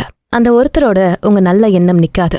இன்னைக்கு நீங்க ஒருத்தருக்கு செய்யற உதவி ஒரு நல்லது, அது இந்த உலகம் முழுக்க தொடர்ந்து போய்கிட்டே இருக்கும். ஒரு முறை செய்யற ஒரு நல்லது அதுல வெளிப்படுற சக்தி அடுத்தடுத்த மனுஷங்களுக்கு போய்கிட்டே இருக்கும். ஒவ்வொரு நல்ல செயலும் முடிவில்லாத நித்தியமான உன்னோட தொடக்க புள்ளிதான். அதனால ஒரு பெரிய சக்தி உருவாகிறத யாராலையும் தடுக்க முடியாது. சப்போஸ் நீங்க அதை பத்தி தெரிஞ்சுக்காம நன்றி உணர்வோட நல்ல விஷயங்களை கேள்விப்படாத ஒருத்தரா இருந்தா கூட உங்க லைஃப்ல ஒரு முறை இல்ல பல முறை அந்த மாதிரியான நல்ல விஷயத்த கடந்து வந்தே ஆகணும். அது யாருக்கோ செஞ்ச உதவியோட பலனா கூட இருக்கலாம். அது டிராவல் ஆகிற வழியில நீங்களும் ஒருத்தரா இருப்பீங்க. நன்றிங்கிற உணர்வை அதுக்குள்ள இருக்க பெரிய அர்த்தத்தோட கற்பனை செய்வோமா? அதாவது நீங்க ஒரு உதவியை பெறும் நிலையில இருந்தா அதுக்கான கடனை இந்த உலகத்துல இருக்க பல பேருக்கு தர வேண்டியிருக்கும். நம்ம லைஃப்ல கிடைக்கிற பல ஆறுதல், சந்தோஷம், ஆசிர்வாதம், இதுக்கு எல்லாத்துக்கும் நம்ம கண்ணுக்கே தெரியாத பல பேருக்கு நம்ம கடன் பட்டிருக்கோம். அதனால லைஃப்ல எங்கெல்லாம் எப்பெல்லாம் நன்றியோட இருக்க முடியுதோ அங்கெல்லாம் வெறும் எண்ணத்துல மட்டும் நன்றியை வெளிப்படுத்தாம ஒரு வாழ்க்கை முறையாவே அதை செய்ய நீங்க தயாரா இருக்கணும். நன்றி இல்லாம இருக்கிறதோட கெட்ட விஷயங்களை பத்தி நம்ம ரொம்ப யோசிக்காம மத்தவங்க கிட்ட அது இருக்கா இல்லையான்னு பார்க்காம நம்மகிட்ட இருக்க நன்றியை எப்பவும் வெளிப்படுத்திக்கிட்டே இருக்கணும். நம்ம வாழ்க்கையோட ஒவ்வொரு மணி நேரத்துக்கும் ஒவ்வொரு நொடிக்கும் என்னென்னைக்கும் நன்றியை சொல்லிக்கிட்டே இருக்கணும். ஒரு பெரிய சூரியனோட வெளிச்சத்தை போல இந்த நன்றிங்கிற நல்ல உணர்வு உங்ககிட்ட இருந்து மத்தவங்களுக்கு தொடர்ந்து வெளிப்பட்டுக்கிட்டே இருக்கணும். அடுத்து chapter number 3, people who live in air castles. நம்ம மக்கள் பல பேரும் பலவிதமான கனவு கோட்டைகளை கட்டி வாழ்ந்துகிட்டு இருக்கோம். அந்த கனவு கோட்டை வெறும் காத்துல கட்டப்பட்டதா இருக்கும். உங்க கற்பனையிலையும் ஆசைகளையும் வச்சு கட்டப்படுற அந்த கோட்டைகளை பத்தி தான் இந்த செக்மெண்ட்ல நம்ம தெரிஞ்சுக்க போறோம். இது எப்படி உங்களை உண்மையான வாழ்க்கைக்கு வழிகாட்ட முடியும்னு தெரிஞ்சுக்கலாம். முக்கால்வாசி இந்த கற்பனை கோட்டைகள் வெறும் கற்பனையான லட்சியங்களுக்காக தெளிவே இல்லாத நம்பிக்கைகளின் அடிப்படையில தான் கட்டப்படும். இந்த கோட்டைக்குள்ள வாழறதா நினைக்கிறப்போ அவங்க ஃபியூச்சர் லைஃப்ல செய்ய போற செயல்கள், அதனால கிடைக்க போற பேர், பணம், புகழ், பாராட்டு, செல்வாக்கு, இதெல்லாமே கற்பனை செஞ்சுக்கிட்டு ஒரு கனவு பாடலோட அந்த கோட்டைக்குள்ள எல்லா மனிதர்களும் சந்தோஷமா வாழறாங்க. இந்த மாதிரியான காத்துல கட்டப்படுற கட்டடம் கோட்டைகள்ல இருக்க ஆர்கிடெக்சரல் எரர் என்ன தெரியுமா? இவங்க கட்ட ஆரம்பிக்கிற கட்டடம் தங்க கோபுரத்திலிருந்து ஸ்டார்ட் ஆகி மேல இருந்து கீழே கட்ட ஆரம்பிக்கப்படுது. அதாவது முதல்ல அவங்களுக்கு கிடைக்க போற நல்லதை யோசிச்சு பலன்களை நினைச்சு பார்த்து அதுக்கப்புறம் அதுக்கான செயல்களை பத்தி யோசிப்பாங்க. ஆனா உண்மையா என்ன செய்யணும் தெரியுமா? அந்த கனவு கோட்டைக்கான ஸ்ட்ராங்கான பேஸ்மெண்ட்டை முதல்ல உருவாக்கணும். நல்ல எனர்ஜியோட நல்ல நோக்கத்துக்காக அந்த கோட்டை கட்டப்படணும். அப்போதான் அது பல வருடம் ஸ்ட்ராங்கா நிக்கிற ஒரு ஸ்ட்ரக்சரா இருக்க முடியும். ஒரு நல்ல நோக்கமும் அதுக்கான மாறாத ஆற்றலும் ஒண்ணு சேரும்போது பல நல்ல விஷயங்கள் நடக்கும். வெறும் சாதனைகளை செய்ய ஆசைப்படுறதால ஒரு மனிதன் உயர்ந்த நிலையை அடைய முடியாது. அந்த சாதனைக்கான செயல்களை செய்ய தயாரா இருக்கணும். லட்சியம், வைராக்கியம், அதுக்கான உறுதியோட மாறாத ஒரு நிலையான ஆற்றலும் ஒண்ணு சேரும்போது பெரிய பெரிய காரியங்களை செய்ய ஆரம்பிப்பீங்க. நீங்க செய்யற எல்லா விஷயமும் உண்மையானதா நேர்மையானதா இருக்கும். இந்த மாதிரியான ஒரு மாறாத நிலையான ஸ்ட்ராங் பேஸ்மெண்ட்ல ஸ்டார்ட் ஆகுற எந்த ஒரு வாழ்க்கையும் ரொம்ப உயர்ந்த ஒண்ணா சிறப்பானதா இருக்கும். எந்த ஒரு மனிதனும் அவனுக்கான கோட்டையை கட்ட வெறும் ஆர்கிடெக்டா மட்டும் இருக்கக்கூடாது. அதாவது வெறும் ஐடியாஸை வச்சு மட்டுமே எந்த வேலையும் செய்ய முடியாது. ஒரு பெரிய பில்டிங்கை கட்டி முடிக்க நல்ல பில்டரும் அவசியமாகறாங்க. அப்போ உங்க நல்ல வாழ்க்கைக்கு நீங்க வெறும் ஆர்கிடெக்டா இருந்து ஐடியாஸை மட்டும் சொன்னா பத்தாது. ஒரு நல்ல சின்சியரான பில்டரா வேலை செய்யற ஒருத்தரா உங்களோட கனவு கோட்டையை முழுசா கட்டி முடிக்கணும். அப்படி இல்லாம போனா கடைசி வரைக்கும் நீங்க வெறும் கனவு கோட்டையை மட்டும்தான் கட்ட முடியுமே தவிர நிஜத்துல உங்க லட்சியங்களுக்கான செயல்களை செய்யவே முடியாது. எதிர்காலத்துல வாழற யாருமே வெறும் கனவு கோட்டைகளை மட்டும் கட்டி வாழறாங்க. எந்த வேலையும் செய்யாதவங்க அவங்க கனவுகளை புதைக்கிற கல்லறையா இந்த எதிர்காலம் இருக்கும். நாளைக்கு கண்டிப்பா ஒரு சிறந்த வாழ்க்கையை நடத்துவேன், கண்டிப்பா ஒரு நாள் நான் நினைச்ச மாதிரி என்னோட லைஃப் இருக்கும்னு சபதம் போடுறவங்க யாருமே அதுக்கான செயல்களை இன்னைக்கு செய்ய தயாரா இருக்க மாட்டாங்க. இவங்க தான் வானத்துல கோட்டை கட்டுற வேலையை செய்யறாங்க. இவங்களோட ஆணவம் இவங்களை ஒண்ணுமே செய்யாம ஐடலா இருக்க வைக்கும். இவங்க தண்ணிய தங்கமா மாத்துவேன்னு நினைப்பாங்க. விதையை விதைக்காம அறுவடை செய்ய தயாரா இருப்பாங்க. உங்க வாழ்க்கைய ஸ்ட்ராங்கா பிரம்மாண்டமா உறுதியானதா மாத்த நினைக்கிற யாருமே வெறும் கனவு கோட்டையை கட்டிட்டு இருக்க மாட்டாங்க. உங்க லட்சியத்தை அடைஞ்சதுக்கு அப்புறமா கிடைக்க போற சந்தோஷத்தை உற்சாகத்தை நினைச்சு பாக்குறது தப்பே இல்ல. அது உங்களை இன்னும் கொஞ்சம் தீவிரமான வேலைகளை செய்ய வைக்கும், இன்னும் ஒரு படி அதிகமா உழைக்க வைக்கும். வெளியூருக்கோ இல்ல வெளிநாட்டுக்கோ டிராவல் பண்ற ஒருத்தர் அவங்க வீட்டை பத்தின சிந்தனையோட இருக்கிறது தப்பு இல்ல. ஆனா வீட்டை நினைச்சு கவலைப்படுறதும் அதை பத்தின சேட் மெமரிஸை யோசிக்கிறதும் தான் தப்பு. அதே போலதான் மக்களும் அவங்களோட கனவுகள் அடையிறது எப்படின்னு நினைச்சு கவலைப்படக்கூடாது. நமக்கு இதெல்லாம் சரியா வருமானு யோசிச்சு வருத்தப்படக்கூடாது. அதுக்கான சரியான திட்டங்களை போட்டு முடிஞ்ச அளவுக்கு தனக்கு கிடைச்ச எல்லா நாளையும் சிறப்பா புத்திசாலித்தனமா உண்மை தன்மையோட வச்சுக்க முடிஞ்சா உங்க வாழ்க்கை ஒவ்வொரு நாளும் சிறப்பானதா இருக்கும்.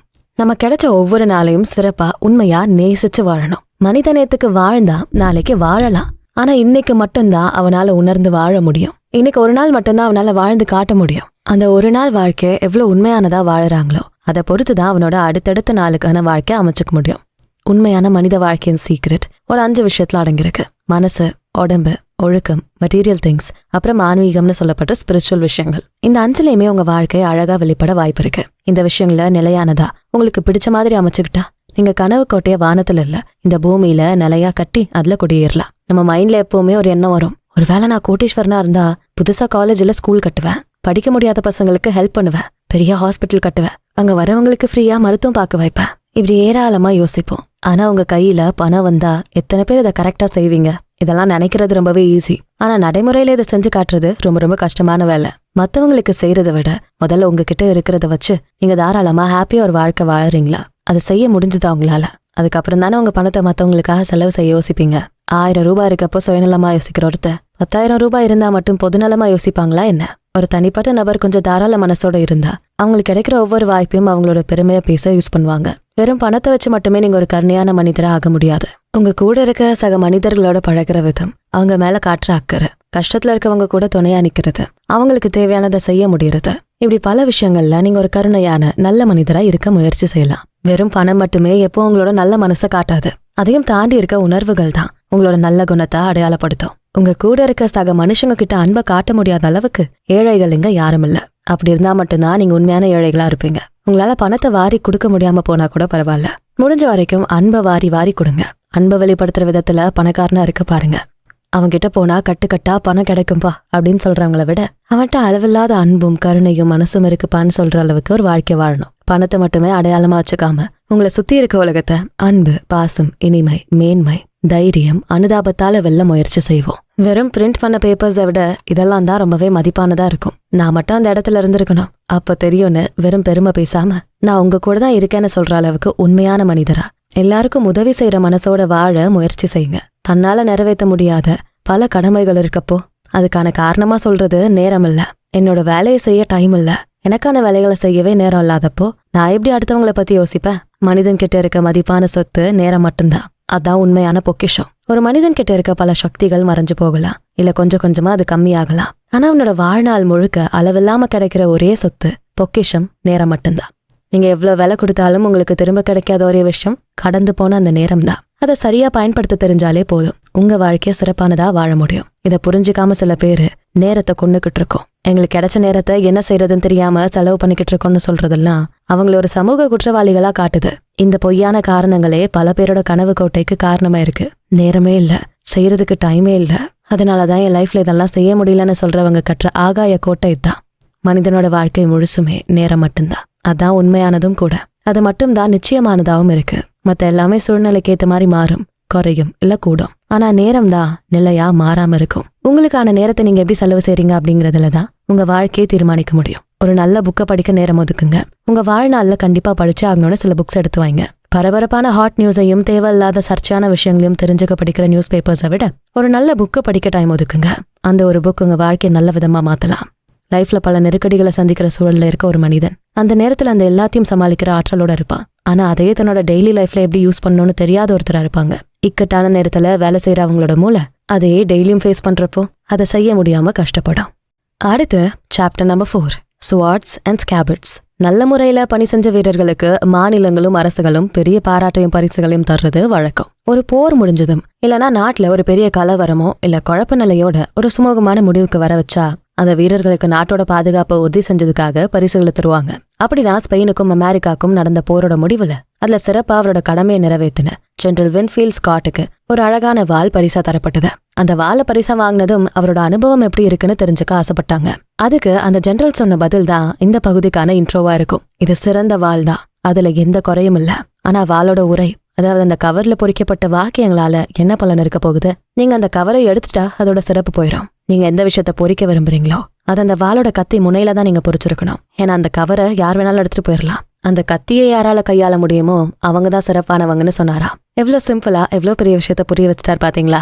ஆமா, இந்த உலக வாழ்க்கையில நம்ம பல நேரம் வாளோட கவரை ஃபோக்கஸ் பண்ற மாதிரியான விஷயங்களை பத்தி தான் பெருசா பேசிக்கிட்டு இருக்கோம். பணம், புகழ், செல்வாக்கு, மதிப்பு, மரியாதை, அவமானம், இப்படி வெறும் டெம்பரரியான விஷயங்களை மட்டுமே ஃபோக்கஸ் பண்றோம். ஆனா உண்மையா நீங்க கவனம் செலுத்த வேண்டியது அந்த உரையில இல்ல, அதுக்குள்ள இருக்க கத்தியில தான். உங்களுக்குள்ள இருக்க மதிப்பு, அந்த உயர்தர வேலையை மட்டும்தான் செய்ய தயாரா இருக்கணும். உரைங்கிறது வெறும் தற்காலிகமான ஒண்ணு.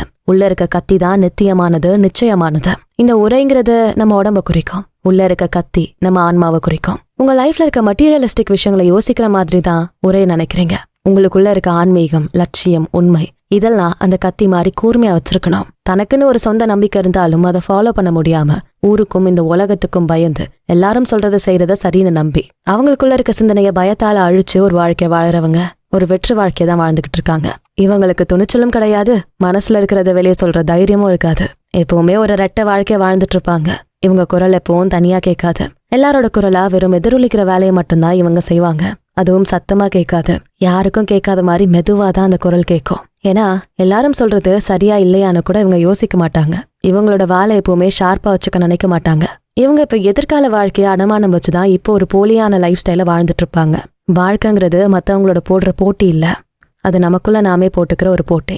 ஒவ்வொரு நாளும் சிறந்ததா வாழ எடுக்கிற முயற்சி. நேத்திக்கு செஞ்சதை இன்னைக்கு முறியடிக்கணும். ஒவ்வொரு நாளும் உண்மையா உறுதியா வாழ என்னெல்லாம் செய்யணுமோ அது எல்லாத்தையும் தினமும் செய்ய தயாரா இருக்கணும். கடந்த கால முட்டாள்தனங்களை உடைச்சு வெளியே வரணும். இந்த சாதனைக்கு எந்த நாளையும் குறிச்சு வைக்க கூடாது.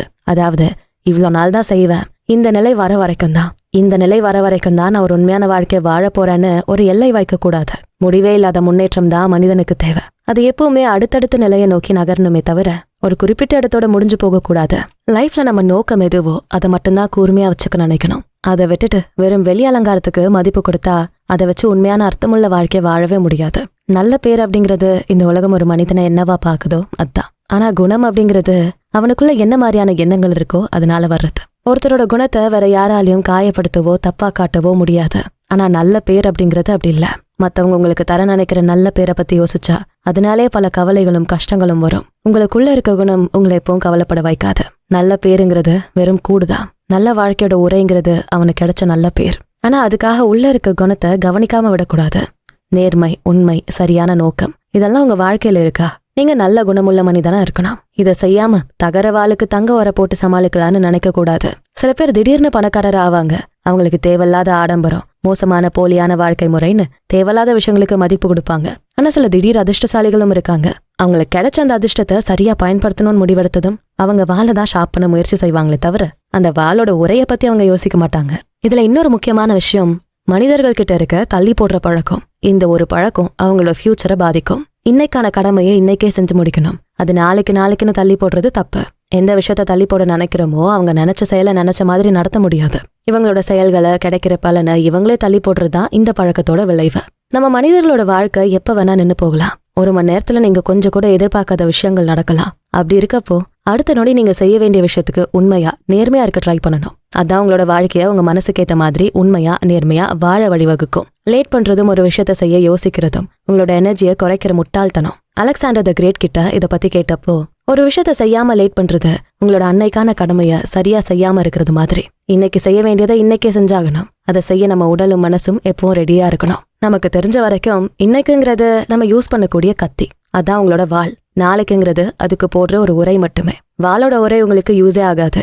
உங்ககிட்ட இருக்க வாளை சரியா யூஸ் பண்ண முடிஞ்சாதான் உங்களோட வெற்றியை சாதகமாக்க முடியும். இதே போல மக்கள் கிட்ட இருக்க இன்னொரு பழைய மோசமான பழக்கம் பொறாமை.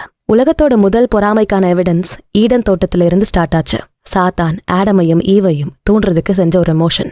இதான் உலகத்தோட முதல் குற்றம்னு கூட சொல்லலாம். இது ஒரு மாதிரியான தீமைன்னு சொல்லலாம். ஒரு மாதிரியான முரண்பாடான விஷயமா இருக்கும். அதாவது இன்னொருத்தர் போட்டிருக்க காஸ்ட்லி ட்ரெஸ்ஸை பார்த்து உங்களோட ட்ரெஸ்ஸை நீங்களே அசிங்கப்படுத்துறதுன்னு சொல்லலாம். அதாவது நீங்க ஒரு நல்ல ட்ரெஸ்ஸை போட்டிருந்தாலும் யாரோ ஒருத்தர் போட்டிருக்க அந்த காஸ்ட்லியான ட்ரெஸ்ஸை பொறாமையா பாக்குறது நீங்க போட்டிருக்க அந்த நல்ல ட்ரெஸ்ஸை நீங்களே அசிங்கப்படுத்துற மாதிரி இருக்கும். மத்தவங்க உங்களை எதுவுமே செய்யாம உங்களை நீங்களே அசிங்கப்படுத்த செய்யற ஒரு விஷயம் தான் இந்த பொறாமை. இன்னொருத்தரோட சந்தோஷம், வெற்றி, அழகு, கௌரவம் இதெல்லாம் பார்த்து உங்களை நீங்களே தாழ்வா நினைக்கிறது.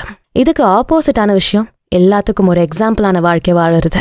இது உங்களோட முன்னேற்றத்தை தூண்டும். யாரோ ஒருத்தர் செஞ்சதை போல நீங்களும் செஞ்சு அவங்கள விட ஒரு ஸ்டேஜ் அதிகமான இடத்துக்கு முன்னேறி போக வைக்கும். நேர்மையா இருக்கிறது உங்களோட வாளோட கூர்மையை இன்னும் அதிகமாக்கும். ஆனா பொறாமையோட இருக்கிறதும் உங்க மனசுல இருக்க தாழ்வான எண்ணங்களும் தள்ளி போடுற பழக்கமும் உங்களோட வாளை துருப்பிடிக்க வைக்கும். நமக்குள்ள போற மூச்சு காத்த கூட நம்பாம இருக்கலாம். அவ்வளவு ஏன் இந்த வாழ்க்கை கூட நேசிக்காம அதை புரிஞ்சுக்காம போகலாம். கண்ணால பார்க்க முடியாத எதையுமே யாரும் நம்புறதில்ல.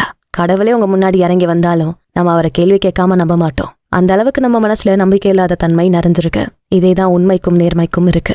கண்ணால அந்த உண்மைய நேர்மையா பார்க்க முடியாம அதை பத்தின விஷயங்களை சொல்ல முடியாம போறது அதன் மேல இருக்க நம்பிக்கை இல்லாத நிலைய வளர்க்கும். இது படைப்பு மேலையும் இந்த பிரபஞ்சத்தின் சக்தி மேலையும் எந்த ஒரு நம்பிக்கையும் இல்லாத ஒரு தன்மையை உருவாக்கும். டெய்லி சூரியன் வந்து மறையும். அந்த விஷயத்துல இருந்து காலம் பருவம் மாறி பூக்கள் பூக்கும், மழை பெய்யும், வசந்த காலம் வரும். இதெல்லாம் ஏதோ ஒரு நம்பிக்கைய மனிதர்கள் மனசுல ஆழமா பதிய வைக்கும். நம்மள சுத்தி நடக்கிற விஷயங்களை நம்ப ஆரம்பிச்சாலே நமக்கான உண்மையான நிலை என்னன்னு தெரிய வரும். நம்மள மீறி இருக்க விஷயங்கள்ல இருக்க அந்த உண்மையும் நேர்மையும் நம்ம லைஃப்க்கு எவ்வளவு முக்கியம்னு புரிய வைக்கும். உங்க வாழ்க்கை உண்மையா நேர்மையா இருந்தா உங்களோட வாளை எப்பவும் துருப்பிடிக்காம வச்சுக்க முடியும். உங்க வாளோட உரைய மட்டுமே மாத்திட்டு இருந்தா அதனால உங்க நோக்கமோ லட்சியமோ என்னைக்கு முன்னேற்ற பாதையில போகாது. உங்க நோக்கங்கள் சரியா இருக்க உங்களுக்கான நேர்மையும் உண்மையும் உங்க ஆழ் மனசுல இருந்து வரணும்.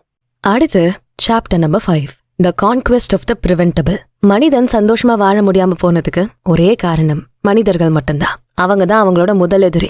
லைஃப்ல வர பல பிரச்சனைகள், வலி, கஷ்டம், துக்கம், துயரம் இதெல்லாமே அவங்களோட மனசுல இருந்தா உருவாகுது. இவங்களுக்கு சந்தோஷமா நிம்மதியா வாழ கிடைச்ச வாய்ப்புகளை இவங்களே அவாய்ட் பண்றாங்க. அந்த மாதிரியான கஷ்டங்களை நீங்களே நினைச்சா தவிர்க்கலாம். அதை பத்தி சொல்ல போறதுதான் இந்த ஒரு செக்மெண்ட். உங்களை சுத்தி நடக்கிற நல்ல விஷயங்களை மறந்து வெறும் கூச்சல், குழப்பம், கொலை, கொள்ளைன்னு தப்பான விஷயங்களுக்கு மட்டுமே நீங்க ப்ரிஃபரன்ஸ் தர நினைப்பீங்க. ஒரு நியூஸ் பேப்பர் ஓபன் பண்ணா கூட உங்க கண்ணு ஆட்டோமேட்டிக்கா அந்த மாதிரியான நியூஸை மட்டும்தான் தேடி போகும். இதை யாராலையும் தவிர்க்கவே முடியாது. ஆனா உங்களுக்கு தேவையானதை மட்டுமே பார்க்க தெரிஞ்சுக்கிட்டா உங்களுக்கு நடக்கிற விஷயங்களை பாதி நீங்களே தடுக்க முடியும். அப்படி தப்பான விஷயங்களை தடுக்கிறது பத்தி தான் இப்ப நம்ம தெரிஞ்சுக்க போறோம். பேராசை, கோவம், நம்பிக்கை துரோகம், சுயநலம், பழிவாங்கும் நோக்கம் இது எல்லாமே நீங்க தடுக்க முடியும். இது ரொம்ப ஈஸியா அவாய்ட் பண்ணவும் முடியும். இது எல்லாமே தனிப்பட்ட ஒருத்தர் மட்டுமே பொறுத்துதான் இருக்கும். இந்த தடுக்கக்கூடிய நிலையில இருக்கிறத 3 வகையா பிரிக்கலாம். முதல்ல தனிநபருக்கு நடக்கக்கூடியதை தடுக்கிறது. உங்களுக்கு வர கோவம், பயம், ஆசை இதெல்லாம் நீங்களே தடுக்கலாம். 2வது உங்களை சுத்தி இருக்கிறவங்களால உங்களுக்கு நடக்கிற விஷயங்கள், அவங்களோட செயலால உங்களுக்கு நடக்கிற தப்பான விஷயங்கள் அதை தடுக்கிறது. 3வது நீங்க வாழற சமூகத்துல நடக்கிற விஷயங்கள், அதனால உங்க லைஃப்ல நடக்கக்கூடிய விஷயங்களை தடுக்கிறது. இந்த சொசைட்டில பல காலமா ஃபாலோ பண்ற பழக்கங்கள், அதனால ஏற்படக்கூடிய விளைவுகள், நெருக்கடிகள் இதெல்லாம் உங்களால ஓரளவுக்கு தான் தடுக்க முடியும். இந்த மாதிரியான 3 விஷயங்கள்ல நடக்கக்கூடியதை தடுக்க முடிஞ்சா உங்களால உண்மையான நேர்மையான வாழ்க்கை வாழ முடியும். உங்க மனசுல நம்பிக்கை இல்லாத நிலை வரப்போ நடக்கிற எல்லாத்தையுமே இது தப்பு, இது பெரிய துரோகம், இதெல்லாம் யாருமே செய்ய மாட்டாங்க, இப்படி வெறும் வார்த்தையால பேசி பேசி அந்த விஷயத்தோட உண்மையான ஆழத்தை புரிஞ்சுக்காம இல்ல தெரிஞ்சுக்காம போறோம். ஒரே மாதிரியான செயலை திரும்ப திரும்ப செய்யறப்போ அதுக்குள்ள இருக்க ஆழமான விஷயங்களை தெரிஞ்சுக்காம மேலோட்டமான அறிவை மட்டுமே நம்ம வளர்த்துக்க நினைப்போம். இந்த ஒரு விஷயத்த நம்ம எல்லாரும் தடுக்க முடியும். இந்த உலகத்துல இருக்க எந்த துன்பமும் சரியான காரணம் இல்லாம நடக்காது. அதோட காரணம் தெரிஞ்சா கண்டிப்பா நீங்க அதை தடுக்கவும் முடியும். நம்மளோட அறிவு சரியா தெளிவா இருந்தா உங்களுக்கு எது வேணும் எது தேவையில்லன்னு நல்லா தெரியும். நமக்கு வர கஷ்டங்களை, தப்பான எண்ணங்களை 3 காரணத்தோட அனலைஸ் பண்ணலாம். 1 நீங்களே உருவாக்குறது, இல்ல உங்களை சுத்தி இருக்கவங்களால நடக்கிறது. 3வது சொசைட்டில வர பிரஷர். இதுல எது காரணம்னு தெரிஞ்சா அதை தடுக்கிற வழியும் கண்டுபிடிக்க முடியும். இந்த உலகத்தையே அவங்களோட தோல்ல சுமந்த ஆப்பிரிக்கா மன்னன் அட்லஸோட கதை. இப்ப இருக்க பல பேருக்கு அது யூஸ் ஆகும். இங்க இருக்க ஒவ்வொரு தனி மனிதனும் இந்த உலகத்தோட தலைவிதியா அவங்க தொல்லை சுமந்துட்டு இருக்காங்க. இங்க இருக்க ஒவ்வொருத்தரும் எப்படிப்பட்ட வாழ்க்கை வாழறாங்க, எதை தேர்ந்தெடுத்து வாழறாங்க, அதை பொறுத்துதான் இந்த உலகத்தோட ஃபியூச்சரே இருக்க போகுது.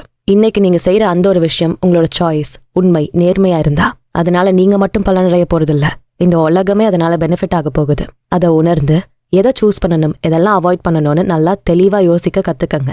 இந்த உலகத்தோட பொறுப்பே உங்க தோல்ல இருந்தாலும் அமைதியா நிதானமா கவலை இல்லாம அதை செய்யுங்க.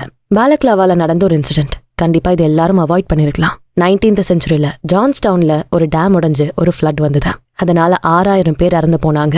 இந்த வெள்ளம் கண்டிப்பா ஆக்சிடென்டா இருக்காது. 45,000 மக்களை வச்சிருந்த அந்த கிராமத்துக்கு நடந்த அந்த ஒரு இன்சிடென்ட் ஒரு என்ஜினியரோட கவனக்குறைவால நடந்தது. அந்த ஒரு சின்ன கவனக்குறைவை பல பேரோட உயிரை பழி வாங்கியிருக்கு. நடக்கக்கூடியதை நடக்காம தவிர்க்கிறது, பல விஷயங்களை அவாய்ட் பண்றதுக்கு உங்களோட கவனம் அதிகமா இருந்தா போதும். ஒரு ஃபயர் ஆக்சிடென்ட், பெரிய இண்டஸ்ட்ரியில நடக்கிற ஒரு மோசமான விளைவு, இதெல்லாமே ஒரு சின்ன கவனத்தின் மூலமா தடுத்திருக்க முடியும். இதுல வறுமைங்கிறதும் மனிதர்களோட லைஃப்ல அவாய்ட் பண்ற ஒரு விஷயமா தான் இருக்கும். ஒவ்வொரு மனிதனும் அவங்களோட பலவீனம், குற்ற உணர்ச்சி, தாழ்வு மனப்பான்மை, இதனால வர ஒரு நிகழ்வு, இதை கூட நம்ம நினைச்சா தடுக்க முடியும். தனிநபரோட சோம்பேறித்தனம், கவனம் இல்லாத நிலை, நோக்கம் சரியா இல்லாம இருக்கிறது, இதெல்லாம் உங்க வறுமைக்கு காரணமா இருக்கலாம். சப்போஸ் அந்த வறுமைக்கு தனிப்பட்ட நபரோட எண்ணம் காரணமா இல்லாம இருந்தா உங்களை சுத்தி இருக்க சொசைட்டில நடக்கிற ஏற்ற இறக்கம் கூட காரணமா இருக்கலாம். வறுமைக்கு எதிரான போராட்டத்துல ஏழையும் பணக்காரனையும் சண்டை போட வைக்கிறதுல இந்த சொசைட்டி பல விஷயங்களை செய்யும். ஆனா ஒரு நெருக்கமான சமூகமா மனிதர்களுக்குள்ள நெருக்கத்தை உருவாக்குற விதமா அது இருக்கணும். ஏழைகளுக்கு பணம் அதிகமா இருக்கவங்களோட கஷ்டங்களையும் அவங்க சந்திக்கிற பிரச்சனைகளையும் புரிய வைக்கணும். அதே போல பணம் அதிகமா இருக்கவங்களும் ஏழைகளோட கஷ்டங்கள், நெருக்கடிகளை தெரிஞ்சுக்கணும். இந்த உலகத்துல ஏற்படுற தப்புகளை, குற்றங்களை தடுக்க ஒரே வழி, அதுக்கான காரணம் என்னன்னு கண்டுபிடிக்கணும். எந்த ஒரு தப்புக்கும் பின்னாடி இருக்க தேவையில்லாத காரணங்களை தள்ளி வைக்கிறது மூலமா அந்த தப்போட எஃபெக்ட் குறைக்கலாம். ஒரு மரத்தோட கிளையில இருக்க பழம் மாதிரி இருக்க தப்புகளை சரி செய்யறதை விட அந்த மரத்தோட வேர்ல இருக்க பிரச்சனையை சரி செய்யறதுதான் அந்த குற்றத்தை சரி செய்யற ஒரே வழி. எதையுமே தடுக்கிறது அதை சரி செய்யறதை விட புத்திசாலித்தனமான ஒன்னா இருக்கும். நமக்கு சின்ன வயசுல சொல்லி கொடுத்தது போலவே prevention is better then cure. ஒரு வியாதியை சரி செய்யறதை விட அதை வரவிடாம செய்யறதுதான் பெஸ்டான விஷயம். அதே போலதான் நம்ம லைஃப்ல நடக்கிற தப்புகளும், அதுக்கான காரணத்தை கண்டுபிடிச்சு அதுல உங்களுக்கு எது தேவையோ எது தேவையில்லையோ அந்த காரணங்களை சரி செய்யணும். அதை மட்டுமே செஞ்சாலே போதும். மனிதர்கள் அவங்க வாழ்க்கையில செய்யற பல பாவங்கள் அவங்களோட பாவம் புண்ணியம் மட்டும் பாதிக்கிறது இல்ல, அவங்கள சுத்தி உள்ளவங்களோட லைஃபையுமே அதை பாதிக்கும். ஒரு சின்ன கோவத்துல நீங்க பேசுற வார்த்தைகள் அதை கேட்கிற மனிதரோட லைஃபையே மாத்தலாம். கோவத்துல நம்ம பேசுற கசப்பான வார்த்தைகள் அந்த நிமிஷத்துக்கு வேணா நமக்கு நல்லதா தெரியலாம், ஆனா அதை ஏத்துக்கிற மனிதர்கள் அவங்களோட வாழ்க்கை அதோட போக்கையே மாத்திரும். நம்ம நிறைவேற்றாம விட்ட பல கடமைகள் கூட பல பேரோட லைஃபை பாதிக்கலாம். ஒரு தனிநபருக்கு ஏதாச்சும் ஒரு ஃபெயிலியர் வரப்போ அதுக்கான காரணம் நம்ம தான் புரிஞ்சுக்கிறப்போ அந்த நிமிஷமே அதை நினைச்சு சந்தோஷப்படணும். ஏன்னா பிரச்சனைக்கான சொல்யூஷன் அவர் கையில தான் இருக்கு. பொய், சூழ்ச்சி, பொறாம, இது எதுவுமே நம்ம செய்யற தப்புக்கு தீர்வா இருக்காது. அதுக்கான சரியான தீர்வு நம்ம எல்லார் கையிலும் தான் இருக்கு. ஆரம்பத்துல பொறாம ஒரு சின்ன நெருப்பாதான் ஆரம்பிக்கும், கடைசியில் அது பெரிய தப்பான வாழ்க்கைக்கு வழிவகுக்கும். இதே போலதான் சுயநலம் அப்படிங்கிற எண்ணமும். பாக்குறதுக்கும் கேட்கறதுக்கும் இது ஒரு சாதாரண விஷயமா தெரியலாம், ஆனா இந்த உலகத்துல நடக்கிற பல குற்றங்களுக்கு காரணம் இந்த சுயநலமான எண்ணம் தான். தடுக்கக்கூடிய இந்த சக்தி நம்ம எல்லார்கிட்டயும் கட்டாயமா இருக்கணும். ஒரு மனிதன் அவனோட வாழ்நாள்ல ஃபேஸ் பண்ற பல சிச்சுவேஷன்ல சரி எது தப்புதுன்னு யோசிக்கணும். அதுக்கான பதில் உங்க வாழ்க்கையை பார்த்தாலே தெரியும். உங்களோட சாய்ஸ் எப்படி இருக்கோ அதை பொறுத்துதான் உங்க வாழ்க்கை ஹாப்பியா, வெளிச்சமா, சிறப்பானதா மாத்த முடியும். ஒவ்வொரு நாளும் இந்த தடுக்கிற ஆற்றலை வளர்க்குறப்போ வாழ்க்கையோட ஒவ்வொரு சாத்தியக்கூறுகளையும் அனுபவிச்சு தெரிஞ்சுக்குவாங்க. அவங்க வாழ்க்கையோட லட்சியங்களோட ரொம்ப நெருக்கமா உணர வைக்கும். உங்க லைஃப்ல நல்லது கெட்டது எது, தேவையானது தேவையில்லாதது எது, தெரிஞ்சுக்க வேண்டியதும் தெரிஞ்சுக்க கூடாததும் என்ன, இதுக்கான பதில்களை தேட ஆரம்பிச்சாலே உங்க வாழ்க்கை உண்மையானதா, நேர்மையானதா இருக்க முடியும். அடுத்தது சகிப்புத்தன்மை பத்தி பார்க்க போறோம். ஏன்னா உண்மையான வாழ்க்கை வாழ பல விஷயங்களை நம்ம சகிச்சுக்கணும். அந்த மாதிரியான சகிப்புத்தன்மைய உங்களுக்கான பெஸ்ட் ஃப்ரெண்டா வச்சுக்கிறது எப்படி, அதனால கிடைக்க போற நல்லது என்ன, இதெல்லாம் பார்க்க போறது அடுத்த பாட்டுல. அடுத்து chapter number 6, the companionship of tolerance. லைஃப்ல இருக்க பெரிய பிரச்சனை இந்த சகிப்புத்தன்மை தான். ஏன்னா ஒரு விஷயத்த நீங்க சகிச்சுக்க ஆரம்பிச்சா நீங்க ஏதோ ஒரு பக்கம் மட்டுமே சாய ஆரம்பிச்சிட்டீங்கன்னு அர்த்தம். சகிப்புத்தன்மைங்கிறது உங்களோட கருத்துக்கு எவ்வளவு இம்பார்ட்டன்ஸ் தர நினைக்கிறீங்களோ அதே அளவுக்கு உங்க எதிரிக்கும் அவங்களோட ஒப்பீனியனுக்கும் ஒரு பெரிய முக்கியத்துவம் தரணும். மற்றவங்களோட உரிமைக்கு எதிராக நீங்க செயல்படாத வரைக்கும் இது சரின்னு தான் சொல்லுவாங்க. அதாவது உங்களோட கருத்துக்கு இருக்க அதே அளவு இம்பார்ட்டன்ஸ் அடுத்தவங்களோட கருத்துக்கும் முக்கியம் தரணும். சகிப்புத்தன்மைங்கிறது ரொம்ப பொறுமையா, நிதானமா மற்றவங்களோட கருத்தை அக்செப்ட் பண்ற வழியா இருக்கும். இது ரொம்ப மரியாதையா, மென்மையா செய்ய நினைப்பாங்க. தனிப்பட்ட மனிதனோட உண்மையை அவங்களோட கருத்தை விட உயர்ந்த ஒன்னா நினைக்கிறது. இந்த உலகம் சிறப்பா சகிப்புத்தன்மையோட இருக்கிறது தான் எல்லாருக்கும் நல்லது. அரசியல், மதம்னு பல விஷயங்கள்ல இந்த சகிப்புத்தன்மை கடைபிடிச்சே ஆகணும். அதான் தேவையில்லாத பிரச்சனைகள்ல இருந்து உங்களை பாதுகாக்கும். இந்த சகிப்புத்தன்மையோட தம்பி யாரு தெரியுமா? அறியாமை, இக்னரன்ஸ்.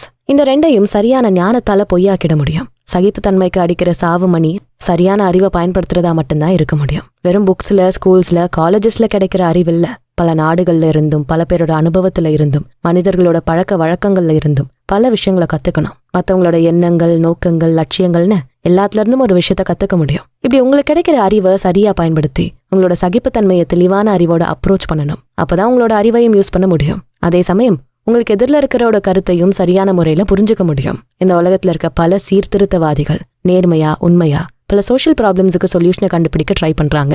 இவங்க ஒரு விஷயத்த பல கோணத்துல இருந்து அப்ரோச் பண்ணுவாங்க. அதிகாரத்துல இருக்க ஒவ்வொருத்தரும் இந்த விஷயத்த ஃபாலோ பண்ணியே ஆகணும். எந்த ஒரு பிரச்சனையிலையும் எல்லாரோட கருத்துக்கும் சகிப்புத்தன்மையோட இருக்க முயற்சி செய்யணும். சகிப்புத்தன்மை எப்பவும் முற்போக்கானது. நம்மளோட சொந்த கருத்துக்கு எவ்வளவு இம்பார்ட்டன்ஸ் தர நினைக்கிறோமோ அதே அளவுக்கு மத்தவங்களோட கருத்துக்கும் முக்கியத்துவம் தர வைக்க நினைக்கணும். 40 வயசு ஆளுக்கு நல்லதா தெரியற ஒரு புக்கு 13 வயசு சின்ன பையனுக்கும் சரியா தெரியணும்னு அவசியம் இல்ல. நமக்கு இன்னைக்கு பெருசா தெரியற ஒரு லைஃப் ஸ்டைல் இன்னொருத்தருக்கு தப்பாவும் தெரிய வாய்ப்பு இருக்கு. ஒரு குருவிக்கும் யானைக்கும் ஒரே மாதிரியான சாப்பாடை தர்றது எப்படி நியாயமா இருக்க முடியும்? அதை எப்படி சகிச்சுட்டு போக முடியும்? ஆனா உண்மையா சகிப்புத்தன்மை அப்படிப்பட்டதா இருக்காது. நம்மள சுத்தி இருக்கவங்க கிட்ட இருக்க டிஃபரன்ஸை புரிஞ்சு வச்சுக்கிட்டு அதுக்கு சரியான மரியாதையை தர்ற விதமா நடந்துக்க நினைக்கிறது தான் கரெக்டான சகிப்புத்தன்மை. மனிதர்கள் மேல இருக்க அனுதாபம், அவங்க செய்யற முட்டாள்தனம் இதெல்லாம் மனசுல ஏத்துக்கிட்டு அதுக்கேத்த வாழ்க்கை முறை அக்செப்ட் பண்ண வைக்கும். இதை சரியா செய்யறப்போ நீங்க எப்படி மத்தவங்களை அக்செப்ட் பண்றீங்களோ அதே போல ஒரு நாள் உங்களை மத்தவங்க ஏத்துக்க முயற்சி செய்வாங்க. வயது ஏற ஏற நம்மளோட அனுபவமும் அதிகமாகும். உலகத்தை பத்தின நம்ம எண்ணமும் வேற விதமா மாறும். பல புது அனுபவங்களும் கிடைக்கும். இன்னும் அதிகமான சகிப்புத்தன்மையோட நிறைய உண்மையோட நமக்கான வாழ்க்கை வாழ முடியும். உங்க மனசு எவ்வளவு அதிகமான தாராளத்தை வச்சுக்க முடியுதோ அதே அளவுக்கு நீங்க இன்னும் அதிக சந்தோஷத்தோட இருக்க முடியும். உங்களை சுத்தி இருக்கவங்க கிட்டையும் அதே சந்தோஷத்தை உணர வைக்க முடியும். இந்த உலகத்துல இருக்க யாருமே தப்பே செய்யாதவங்க இல்ல. நம்ம எல்லாருமே லைஃப்ல ஏதாச்சும் ஒரு ஸ்டேஜ்ல சில தப்புகளை செஞ்சு அதுல இருந்து சில பாடங்களை கத்துக்க வேண்டிய சூழலுக்கு உள்ளாகிறோம். ஒரு கிளாஸ்ல பாடம் எடுக்கிற நிலையில இருக்க ப்ரொஃபசர் கண்டிப்பா அவரோட ஸ்டூடெண்ட்ஸ் எல்லாரும் நல்லவங்களா இருப்பாங்கன்னு ஒத்துக்க மாட்டாங்க. அவங்கள சில பேர் செய்யற தப்ப சகிச்சு போற ஒருத்தர் தான் நல்ல பாடங்களை கத்துக் கொடுக்க முடியும். இயற்கையாவே இப்படிப்பட்ட சில தப்புகளை நம்ம ஏத்துக்கிற நிலையில தான் இருக்கும். இனிப்பான பழத்தோட வர தோலை போல, நல்ல சாஃப்டான ஒரு பழத்துல இருக்க ஹார்டான விதைய போல, சூரிய வெளிச்சத்துல வர நிழல போல பல விஷயங்கள்ல நம்ம ஏத்துக்கிற மனநிலைய ஆரம்பத்துல இருந்தே உள்ள வச்சிருக்கோம். இதை தப்பா பார்க்காம அந்த பிடிக்காத விஷயத்த எப்படி சரியா பயன்படுத்தணும்னு கத்துக்கிட்டே இருப்போம். இதேதான் நம்ம லைஃப்லயும் யூஸ் ஆக போகுது. மத்தவங்களோட கருத்தை அதுல இருக்க நுட்பமான விஷயங்களை மனசால ஏத்துக்க முடிஞ்ச நிலைதான் சகிப்புத்தன்மை. அவங்களோட வார்த்தையில, கேரக்டர்ல இருக்க அந்த ஒரு சின்ன தப்பை மட்டுமே ஃபோக்கஸ் பண்ணாம மீதி உள்ள நல்ல விஷயங்களை பார்க்க ஆரம்பிச்சா உங்களுக்குள்ள இயல்பாவே சகிப்புத்தன்மை வளர ஆரம்பிக்கும். ரோஜா பூவுல முள்ளு இருக்கேன்னு யோசிக்கிறத விட முள்ளுக்குள்ள ரோஜா மலர்ந்திருக்கேன்னு யோசிக்க கத்துக்கணும். அதுதான் சகிப்புத்தன்மையோட இருக்கிறது. இந்த ஒரு குணம் இந்த உலகத்துல இருக்க அமைதிய, ஒற்றுமைய அதிகப்படுத்தும். எல்லாரும் ஒரே அளவுல பலவீனத்தை மறந்து போக செய்யும். கூட இருக்கவங்களோட குறைகளை பார்க்காம அவங்க கிட்ட இருக்க நல்லதை மட்டுமே ஃபோக்கஸ் பண்ண வைக்கிற குணம் இது மட்டும்தான். நம்பிக்கை, அனுதாபம், அன்பு இதெல்லாமே சகிப்புத்தன்மையை வளர்க்குற விஷயங்கள். எந்த இடத்துல இதெல்லாம் இருக்கோ அங்க சகிப்புத்தன்மையும் அதிகமா இருக்கும். இது மனிதர்களுக்குள்ள பல அற்புதங்களை செய்யும். போலியான நல்ல ஒழுக்கத்தை சரி செஞ்சு உண்மையான டிசிப்ளினை வளர்க்கும். இந்த சகிப்புத்தன்மை குடும்பத்துக்குள்ளேயும் இருக்கணும். நம்ம எல்லாருக்குமே அவங்களுக்கு பிடிச்ச வாழ்க்கைய வாழ உரிமை இருக்கு. மத்தவங்களோட எண்ணங்களுக்கு, வார்த்தைக்கு மதிப்பு கொடுத்து அதுக்கேத்த ஒரு சூழலை உருவாக்க முடிஞ்சா உங்களுக்குள்ள சகிச்சு போற தன்மை அதிகமா இருக்குன்னு அர்த்தம். சிஸ்டர்ஸ், பிரதர்ஸ், அப்பா, பையன், வைஃப், ஹஸ்பண்ட் இப்படி எல்லாருமே சகிப்புத்தன்மையோட இருக்கணும். இவங்களுக்குள்ள வர பிரச்சனைகளை சரி செய்யதா இந்த சகிப்புத்தன்மை யூஸ் ஆகுது. இது குடும்பத்துக்குள்ள ஸ்டார்ட் ஆகி அதுக்கப்புறம் வீதிக்கு வரும். அங்க இருக்க மனிதர்கள் கூட ஒத்துமையா இருக்க வைக்கும். இது அப்படியே பறந்து விரிஞ்சு நாடுகள் கூடவும் பரவும். எந்த ஒரு மனிதனும் குழந்தையா இருந்துதான் வாழ்க்கை ஆரம்பிக்கிறான். அப்ப இருந்தே அவங்கள ஒரு முழுமையான மனிதனா தான் பார்க்கணும். இது ஒவ்வொரு பேரண்ட்ஸும் கண்டிப்பா புரிஞ்சுக்க முயற்சி செய்யணும். ஒவ்வொரு குழந்தையும் அவங்களோட லைஃப்ல சில சாய்ஸஸை ஏற்படுத்துறப்போ அது சரியா இல்லையான கைடன்ஸ் மட்டுமே தரணும். எதை சூஸ் பண்ணா லைஃப் நல்லா இருக்கும் அப்படிங்கறது அவங்களோட ஓன் சாய்ஸா இருந்தா மட்டும்தான் நல்லது கெட்டதுன்னு முடிவெடுக்க முடியும். அந்த ஒரு பழக்கத்தை சின்ன வயசுல இருந்தே வளர்த்துக்க வைக்கணும். அப்பதான் லைஃப்ல உண்மையா, நேர்மையா, ஒழுங்கான பழக்கங்களோட வாழ பழகுவாங்க. மத்தவங்களோட பலவீனத்தை, அவங்க செய்யற சின்ன சின்ன தப்ப பொறுத்துக்க முயற்சி செய்வோம். இவங்க என்ன மாதிரியான மனிதர்களா மாறுவாங்கன்னு யோசிச்சு இப்போ அவங்க என்னவா இருக்காங்க அப்படிங்கறத மறந்தே போறோம். அந்த தப்ப திரும்பவும் செய்யாம நமக்குள்ள இருக்க அந்த சகிப்புத்தன்மைய, அனுசரிச்சு போற குணத்தை இன்னும் சரியான முறையில பயன்படுத்த கத்துப்போம். ஒவ்வொருத்தருக்கும் சரியான ஊக்கம் கொடுத்து அவங்களோட சாய்ஸஸை மதிச்சு ஒவ்வொரு ஆன்மாவையும் சந்தோஷமா, உற்சாகமா வாழ வழி செய்வோம். ஒவ்வொரு மனிதனோட லைஃபும் அவங்களுக்கு கிடைச்ச பாக்கியம். அதை முழுசா உணர்ந்து சரியா புரிஞ்சுக்கிட்டு வாழ முயற்சி செய்யறதும் அதுக்கு உதவியா இருக்கிறதும் தான் சரியான வாழ்க்கை முறை. இந்த எல்லாத்தையும் செய்ய முடிஞ்ச மனிதன் தான் உண்மையை கடைபிடிக்க முடியும். அந்த உண்மை நிலைய அவனோட சொந்த வாழ்க்கை முறையா முழு மனசோட ஏத்துக்கவும் முடியும். அடுத்த செக்ஷன்ல நம்ம பார்க்க போறது லைஃப்ல ரொம்ப லேட்டா நமக்கு கிடைக்கிற புரியிற சில விஷயங்கள் அண்ட் அது எப்படி உங்களோட உண்மைத்தன்மையை பாதிக்கும். பார்க்கலாம் வாங்க. Chapter number 7, The Things That Come Too Late. நம்ம கிடைச்ச நேரம் ஒரு மோசமான காமெடி மாதிரி. எப்பவோ நடந்த விஷயங்களை இப்போ நினைச்சு பார்த்தா அது கண்டிப்பா சிரிப்ப வர வைக்கிற நிகழ்வாதான் இருக்கும். கேலியும் கிண்டலுமான விஷயமா தான் அதை பத்தி பேசுவோம். நமக்கு முன்னாடி இருக்க ஜெனரேஷன் செஞ்ச தப்புகளையும் அப்படிதான் பாக்குறோம். அவங்க செஞ்சதை கிண்டல் பண்ணுவோமே தவிர அதை ஏன் செஞ்சாங்க, அதனால என்ன கத்துக்கிட்டாங்கன்னு யோசிக்க மாட்டோம். ஒவ்வொரு ஜெனரேஷனும் அவங்களோட ஞானத்தையும் முட்டாள்தனத்தையும் சேர்த்துதான் அடுத்த ஜெனரேஷனுக்கு தராங்க. இல்ல லேட்டா கிடைக்கிற சில விஷயங்கள் அதுக்கான பலனை எல்லாருக்கும் ஒரே மாதிரி தருது. இந்த உலகம் ஒவ்வொரு நாளும் இந்த மாதிரியான லேட்டா கிடைக்கிற நல்ல விஷயங்களை வச்சு உண்மைய, சிறப்பானத, நேர்மையான வழியில வாழ முயற்சி செய்யுது. ஒரு தப்பான விஷயம் முதல்ல ஒரு நிழலா ஆரம்பமாகுது. அதுக்கப்புறம் கிடைக்கிற சூரிய வெளிச்சத்துல அந்த நிழல் கொஞ்சம் கொஞ்சமா மறைஞ்சு போகுது. இப்படி லேட்டா கிடைக்கிற விஷயங்கள் மட்டும்தான் உண்மையான ஞானத்தை தர்ற விதமா இருக்கும். சத்தியத்துக்காக தனியா போராடினவங்க, உண்மையான அறிவியலுக்கு விளக்கம் கொடுக்க நினைச்சவங்க, இப்படி பொது வாழ்க்கையில இருந்த பல பேருக்கு சில விஷயங்கள் ரொம்ப லேட்டா தான் கிடைச்சிருக்கு. அதுக்காக இது எதையுமே செய்யாம விட்டதில்ல. இன்னைக்கு நம்ம செய்யற முயற்சி கண்டிப்பா யாரோ ஒருத்தருக்கு பலனை தரும். இன்னைக்கு நீங்க செய்யற நல்லது கண்டிப்பா ஒரு நாள் உங்க வாழ்க்கையவே மாத்தும். உங்களை சுத்தி இருக்க மனிதர்களும் அதை புரிஞ்சுக்கிற நேரம் வரும். மேலோட்டமா பார்த்தா இப்படி கிடைக்கிற விஷயங்கள் நம்மளோட நம்பிக்கைகளை குறைக்கும்னு நினைப்பாங்க. ஆனா உண்மை அது இல்ல. மனிதர்கள் அவங்களோட நம்பிக்கைகளை காலம் கடந்து காப்பாத்தவும், இன்னும் உறுதியான நம்பிக்கையோட நல்ல விஷயங்களை மட்டுமே செய்யவும், இந்த மாதிரியான நம்பிக்கைகள் மட்டும்தான் காரணமா இருக்க முடியும். கடைசியா நீதி, நியாயம் ஜெயிக்கணும். அது மட்டும்தான் நிலைச்சு நிற்கும். இந்த உண்மைதான் நம்மள உயர்வான விஷயங்களை நோக்கி நகர வைக்கும். நம்பிக்கை இல்லாம போனா கூட கண்டிப்பா நல்லது ஜெயிக்குங்கிற உணர்வு நம்ம எல்லாருக்குமே இருக்கும். அதான் லேட்டா கிடைக்கிற விஷயங்கள் தனிப்பட்ட ஒருத்தருக்கு இது கொஞ்சம் இன்ஸ்பைரிங்கா இருக்கும். முடிவுகளை பத்தி கவலைப்படாம உங்களால முடிஞ்ச எல்லாத்தையும் செஞ்சே தீரணும்னு ஒரு நம்பிக்கை உருவாக்கும். அமைதியா நம்பிக்கையோட நமக்கு நல்லது மட்டும்தான் நடக்கும்னு நினைச்சு அதுக்காக முடிஞ்ச அளவுக்கு நல்ல முயற்சிகளை எடுக்க வைக்கும். ஒரு சில நட்சத்திரங்களோட ஒளி இந்த பூமியை வந்து சேர 30 வருஷம் கூட ஆகுமா? ஆனா நம்ம கண்ணுக்கு அது ரொம்ப ஈஸியா தெரிய வருதுல்ல. அந்த 30 வருஷம் நம்ம லைஃப்ல போனா என்ன ஆகும்? ஒரு நட்சத்திரம் அத்தனை வருடம் கழிச்சு இந்த பூமியில இருக்க ஒரு மனிதனோட கண்ணுக்கு தெரிய வருதுன்னா அதுக்கான மதிப்பு எவ்வளவு அதிகம்னு பாருங்க. இதே போலதான் சில மனிதர்களும் இருக்காங்க. இவங்க செய்யற செயல்களோட விளைவு பல வருடத்துக்கு அப்புறம் தான் நம்ம கண்ணுக்கே தெரிய வரும். அதுக்காக இவங்க எல்லாருமே ஏன் இதை செய்யணும்னு யோசிப்பாங்களா என்ன? இல்லையே, அவங்களோட கடமைய சரியா செஞ்சு அதுக்கான பலனை இந்த ஒட்டுமொத்த மனித குலமே பயன்படுற அளவுக்கு இருக்கணும்னு அவங்க யோசிப்பாங்க. 1635 ராஜர் வில்லியம்ஸ் அவரோட தனி மனித சுதந்திரம் அப்படிங்கிற கோட்பாட்டுக்காக நாடு கடத்தப்பட்டாரு. ஜெனரல் கோர்ட் ஆஃப் மேசச்சூசெட்ஸ்ல அவரை நிரந்தரமா ரோட் ஐலண்டுக்கு கடத்த சொல்லி உத்தரவு போட்டுச்சு. கிட்டத்தட்ட 50 வருஷம் அங்கேயே அவர் வாழ்ந்தாரு. ஆனா அந்த அதிகாரம் மிக்க மனிதர்கள் ரொம்ப லேட்டா யோசிச்சு 1899ல அவர் மேல இருந்த தடையை நீக்கினாங்க. அவரோட டாக்குமெண்ட்ஸ் எல்லாம் எடுத்து வெளியிட்டாங்க. ஆனா அந்த உத்தரவு அவருக்கு எந்த நல்லதையுமே செய்ய முடியாம போச்சு. ஆனா முடிவு நமக்கு கிடைச்ச அந்த தத்துவம் தான், அந்த தனி மனித சுதந்திரம் அப்படிங்கிற கொள்கை. அதுக்கான விளக்கம் மட்டுமே. அவர் உயிரோட இருந்திருந்தா எவ்வளவு சந்தோஷப்பட்டிருப்பாரோ தெரியல. அவரோட வார்த்தைகள், கொள்கைகள் மக்களை ரொம்ப லேட்டா தான் ரீச் ஆச்சு. கிட்டத்தட்ட 2 நூற்றாண்டுக்கு மேல கடந்து போன விஷயத்த மறக்காம செஞ்சதுக்காக. ஒருவேளை ராஜர் வில்லியம்ஸ் அந்த அரசாங்கத்தை பார்த்து மனசுக்குள்ளே சிரிச்சிருக்கலாம். ஒரு யுகத்துல செய்யப்படுற தவறுகள் இன்னொரு யுகத்துல தான் சரி செய்யப்படுது. இதுக்காக யாருமே நல்லது செய்யாம அதை பத்தி யோசிக்காம இருக்க முடியுமா என்ன? மனிதனோட பாசத்தை காட்ட வெறும் அன்பான வார்த்தைகள் மட்டும் போதாது, அதை நிரூபிக்கிற செயல்களும் அவசியம். வறண்டு போன பூமிக்கு மேகத்துல இருக்க மழை துளி எப்படி யூஸ் ஆக முடியும்? அந்த மழை துளி எப்போ பூமிக்கு வருதோ அப்பதான் அது முழுமையான பலனை தர முடியும். நான் அவரை பத்தி எவ்வளவு உயர்வா நினைச்சிட்டு இருந்தேன் தெரியுமா அப்படின்னு சொல்றதுக்கும் அதை வெளிப்படையா காட்டுறதுக்கும் வித்தியாசம் இருக்கு.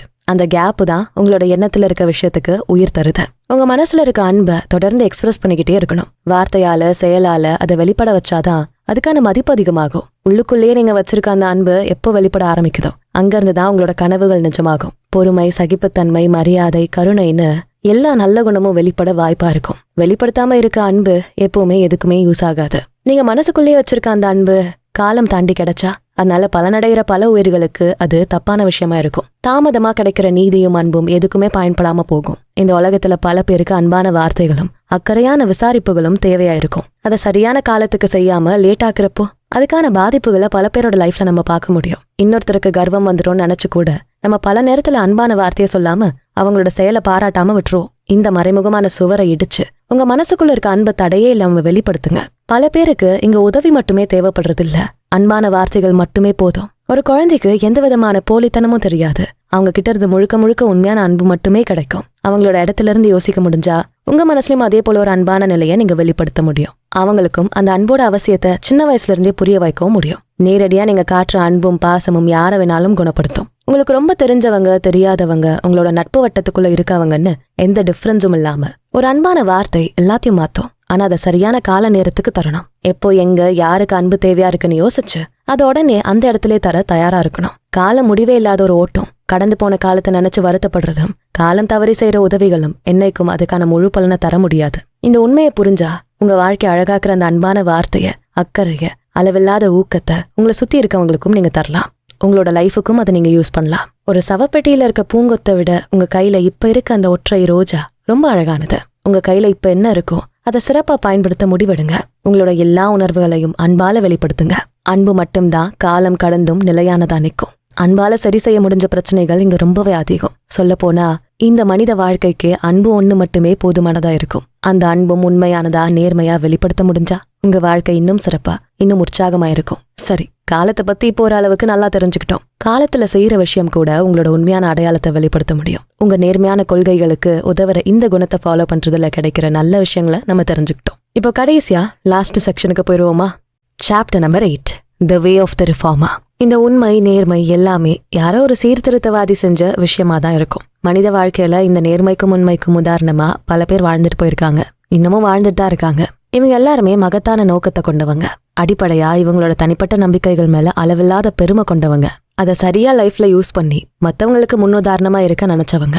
இதெல்லாம் நம்மள யாராச்சும் பாராட்டுவாங்கன்னும் இல்ல ஒரு தலைமுறையே பெருமையா பேச போகுதுன்னும் நினைச்சு செய்யலாம். அவங்க மனசுக்கு தோணுன விஷயத்த உண்மையா ஃபாலோ பண்ண முடிஞ்சதாலதான் வரலாற்றுல அவங்க பேரு இன்னமும் நிலைச்சு நிக்குது. இவங்க எல்லாருமே ரொம்ப சந்தோஷமா உற்சாகமா ஆழமே தெரியாத கடலுக்குள்ள இறங்கி முத்தெடுக்க கூடியவங்க. நம்ம யாருக்கும் தெரியாத இல்ல புரியாத வாழ்க்கை முறைய அனுபவங்களை அவங்களோட சொந்த வாழ்க்கையில செயல்படுத்தி காட்ட நினைச்சவங்க. சத்தியம்ங்கிற மலைக்குள்ள தனியா போய் அந்த இருட்டுக்குள்ள இருக்க ஒரு சின்ன ஒளிய வச்சு பிரகாசமான சூரிய வெளிச்சத்தை தேடி போறவங்க தான் சீர்திருத்தவாதிகள்னு சொல்லப்படுற ரிஃபார்மர்ஸ். இவங்க புதுசா ஒரு நிலையை கொண்டு வர ஒரு வாழ்க்கை முறையை அறிமுகம் செய்ய இவங்களோட வாழ்க்கைய தியாகம் செய்யறாங்க. அது மட்டும் இல்லாம இவங்க துணிச்சலா எதையும் தாங்கக்கூடியவங்களா எல்லாத்தையும் அவங்க தோல்ல சுமந்துகிட்டு தனக்கு பின்னாடி வர ஜெனரேஷன் நல்லா இருக்கணும் அப்படிங்கிற உறுதியான எண்ணத்தோட ஒரு பெரிய நோக்கத்தோட செயல்படக்கூடியவங்க. இவங்க எந்த ஆபத்தை பார்த்தும் கஷ்டத்தை நினைச்சும் பயப்படுறதில்ல. எல்லாத்தையும் அவங்க மனசுல இருக்க நம்பிக்கையால தைரியமா ஃபேஸ் பண்ணக்கூடியவங்களா இருக்காங்க. நம்ம லைஃப்ல ஒரு பெரிய லட்சியத்தை வச்சிருந்தோம்னா அதுக்கான தேவைகள் நம்மகிட்ட இருக்கான்னு பார்க்கணும். நம்மளோட திறன்கள் அதுக்கு போதுமானதா இருக்கான்னு முதல்ல செக் பண்ணுவோம். வெறும் ஆசையும் விருப்பமும் மட்டும் நம்மள வழி நடத்தலாம். நமக்குள்ள இருக்க ஒரு உயர்ந்த நோக்கம் தான் நமக்கு துணையா இருக்குன்னு புரிஞ்சுக்க நினைப்போம். நம்ம லைஃபுக்கான ஒரு எய்மை சூஸ் பண்றதும் அதுக்காக பல விஷயங்களை யோசிச்சு முடிவெடுக்கிறதும் ஒரு பெரிய பொறுப்பு. நம்மளோட வாழ்க்கைக்கு நம்மளை விட யாருமே அதுக்கான சரியான பதில சொல்லிடவே முடியாது. ஒவ்வொரு முறையும் நம்ம எடுத்த முடிவு சரியானதா இல்லையான்னு நாமளே கேள்வி கேட்டு முடிவு செஞ்சுக்கணும். ஒரு உண்மையான கடமைய ஒரு உயர்ந்த லட்சியத்தை எப்பவும் பாதியில கைவிடக்கூடாது. அந்த கடமையை செய்ய என்ன விலை வேணாலும் கொடுக்க தயாரா இருக்கணும். நேச்சர் ஒரு அமைதியான ரிஃபார்மரை சூஸ் பண்றப்போ அவங்க கையில தைரியம் அப்படிங்கிற மந்திர கோலை தருது. அவங்களுக்கான சிறப்பான செயலை நோக்கத்தை அவங்க காதுக்கு மட்டும் கேட்கிற மாதிரி அது சொல்லும். அது மட்டும் இல்லாம மனசு முழுக்க நம்பிக்கையும் கருணையான மனசையும் அது கொடுக்கும். இவ்வளவும் கொடுத்து அவங்களோட வழியில பாதை மாறாம இருக்க நல்ல நேர்மையான குணத்தையும் தரும். ஒரு ரிஃபார்மரோட லைஃப் ரொம்ப ரொம்ப கஷ்டமானதா இருக்கும். நம்ம நினைக்கிற மாதிரி அது அவ்வளவு ஈஸியானதா இருக்காது. இருந்தாலும் அதுல இருக்க எல்லா கஷ்டத்தையும் மறைச்சு அவங்களோட உயர்ந்த லட்சியத்தை மட்டுமே நோக்கி போவாங்க. அதை மட்டும்தான் இந்த மக்கள் தெரிஞ்சுக்கணும்னு நினைப்பாங்க. இவங்க போற பாதை தனிமையானதை நல்லாவே தெரிஞ்சு வச்சிருப்பாங்க.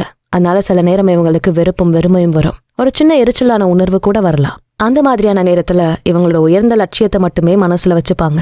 அதுக்கான சக்தியை ஆற்றலை வெளியே இருந்து தேடாம அவங்களுக்குள்ள இருந்து தேட ஆரம்பிப்பாங்க. இவங்களுக்கு இருக்க ஓன் இன்ஸ்பிரேஷன் மட்டும்தான் இவங்களுக்கான துணை. அந்த வெளிச்சத்தை வச்சுதான் இவங்களோட லைஃபையே முன்னோக்கி நகர்த்தி கொண்டு போவாங்க. இவங்களோட ஸ்பெஷல் ஸ்கில் என்ன தெரியுமா? லைஃப் ஸ்டைல் மட்டும் இல்லாம சயின்ஸ், எஜுகேஷன், ரிலிஜன், புது கண்டுபிடிப்பு, தத்துவம்னு எல்லாத்துலயும் புது பாதையை ஃபாலோ பண்ணி மத்தவங்களுக்கு ஒரு வழிகாட்டியா இருப்பாங்க. எப்பவும் யாராவது ஒருத்தர் வருவாங்க, அவங்க நமக்காக ஏதாச்சும் புதுசா செய்வாங்கன்னு காத்திருக்க மாட்டாங்க. இந்த வழியில அவங்க பல எதிர்ப்புகளை சந்திக்க வேண்டியது இருக்கும். பல பேரோட பேச்சுக்கும் விமர்சனத்துக்கும் ஆளானாலும் இவங்களோட நோக்கத்துல இருந்து கொஞ்சம் கூட விலகி போக நினைக்க மாட்டாங்க. எந்த ஒரு மேதைக்கும் பெரிய உயர்ந்த நிலை இருக்கும். அது யாரோட பாராட்டுக்காகவும் யாரோட அங்கீகாரத்துக்கும் காத்திருக்காது. அப்படிப்பட்ட பல மேதைகளை இந்த உலகம் பார்த்திருக்கு. அவங்களோட சாதனைகளை வச்சுதான், அதை உதாரணமா நினைச்சுதான் இன்னும் பல பேர் அவங்களோட வாழ்க்கைய வாழ நினைக்கிறாங்க. கலீலியோ அவரோட 70வது வயதுல ஜெயில தள்ளப்பட்டாரு. ஹார்வி கண்டுபிடிச்ச ரத்த ஓட்டம் பத்தின விஷயம் வெளியே தெரியவே 25 வருஷமாச்சு. கெப்லரோட கண்டுபிடிப்புக்கும் இதே நிலைமைதான். மக்கள் இந்த மாதிரியான மேதைகளை அங்கீகாரம் செய்ய கொஞ்சம் காலமாகும். ஆனா அதை பத்தியே நான் யோசிச்சு அந்த பேருக்காக புகழுக்காக எதையுமே செய்ய விரும்ப மாட்டாங்க. சொல்ல போனா இதெல்லாம் ஒரு நாள் பெருமையா பேசுவாங்கன்னு கூட யோசிச்சிருக்க மாட்டாங்க.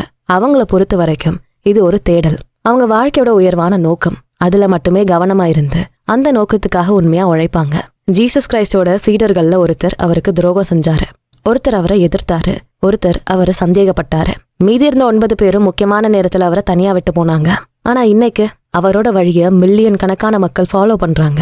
பல நூற்றாண்டுகள் அப்புறமும் கூட அவர் செஞ்சது மக்கள் கிட்ட இன்னும் பேசப்பட்டு வருது. ஒரு உண்மை காலத்தை தாண்டி நின்னு வெற்றியை மட்டும்தான் பெறும். சத்தியத்துக்கு முன்னாடி இந்த உலகத்தோட அத்தனை எதிர்ப்பும் காணாம போகும். மேகங்களை மட்டுமில்ல, அதுக்கு பின்னாடி இருக்க சூரியனையும் பார்க்க கத்துக்குங்க. உங்களை சுத்தி எல்லாமே இருட்டா இருந்தா கூட உண்மைங்கிற ஒரு ஆயுதம் உங்களுக்காக கூடவே இருக்கும் நம்புங்க.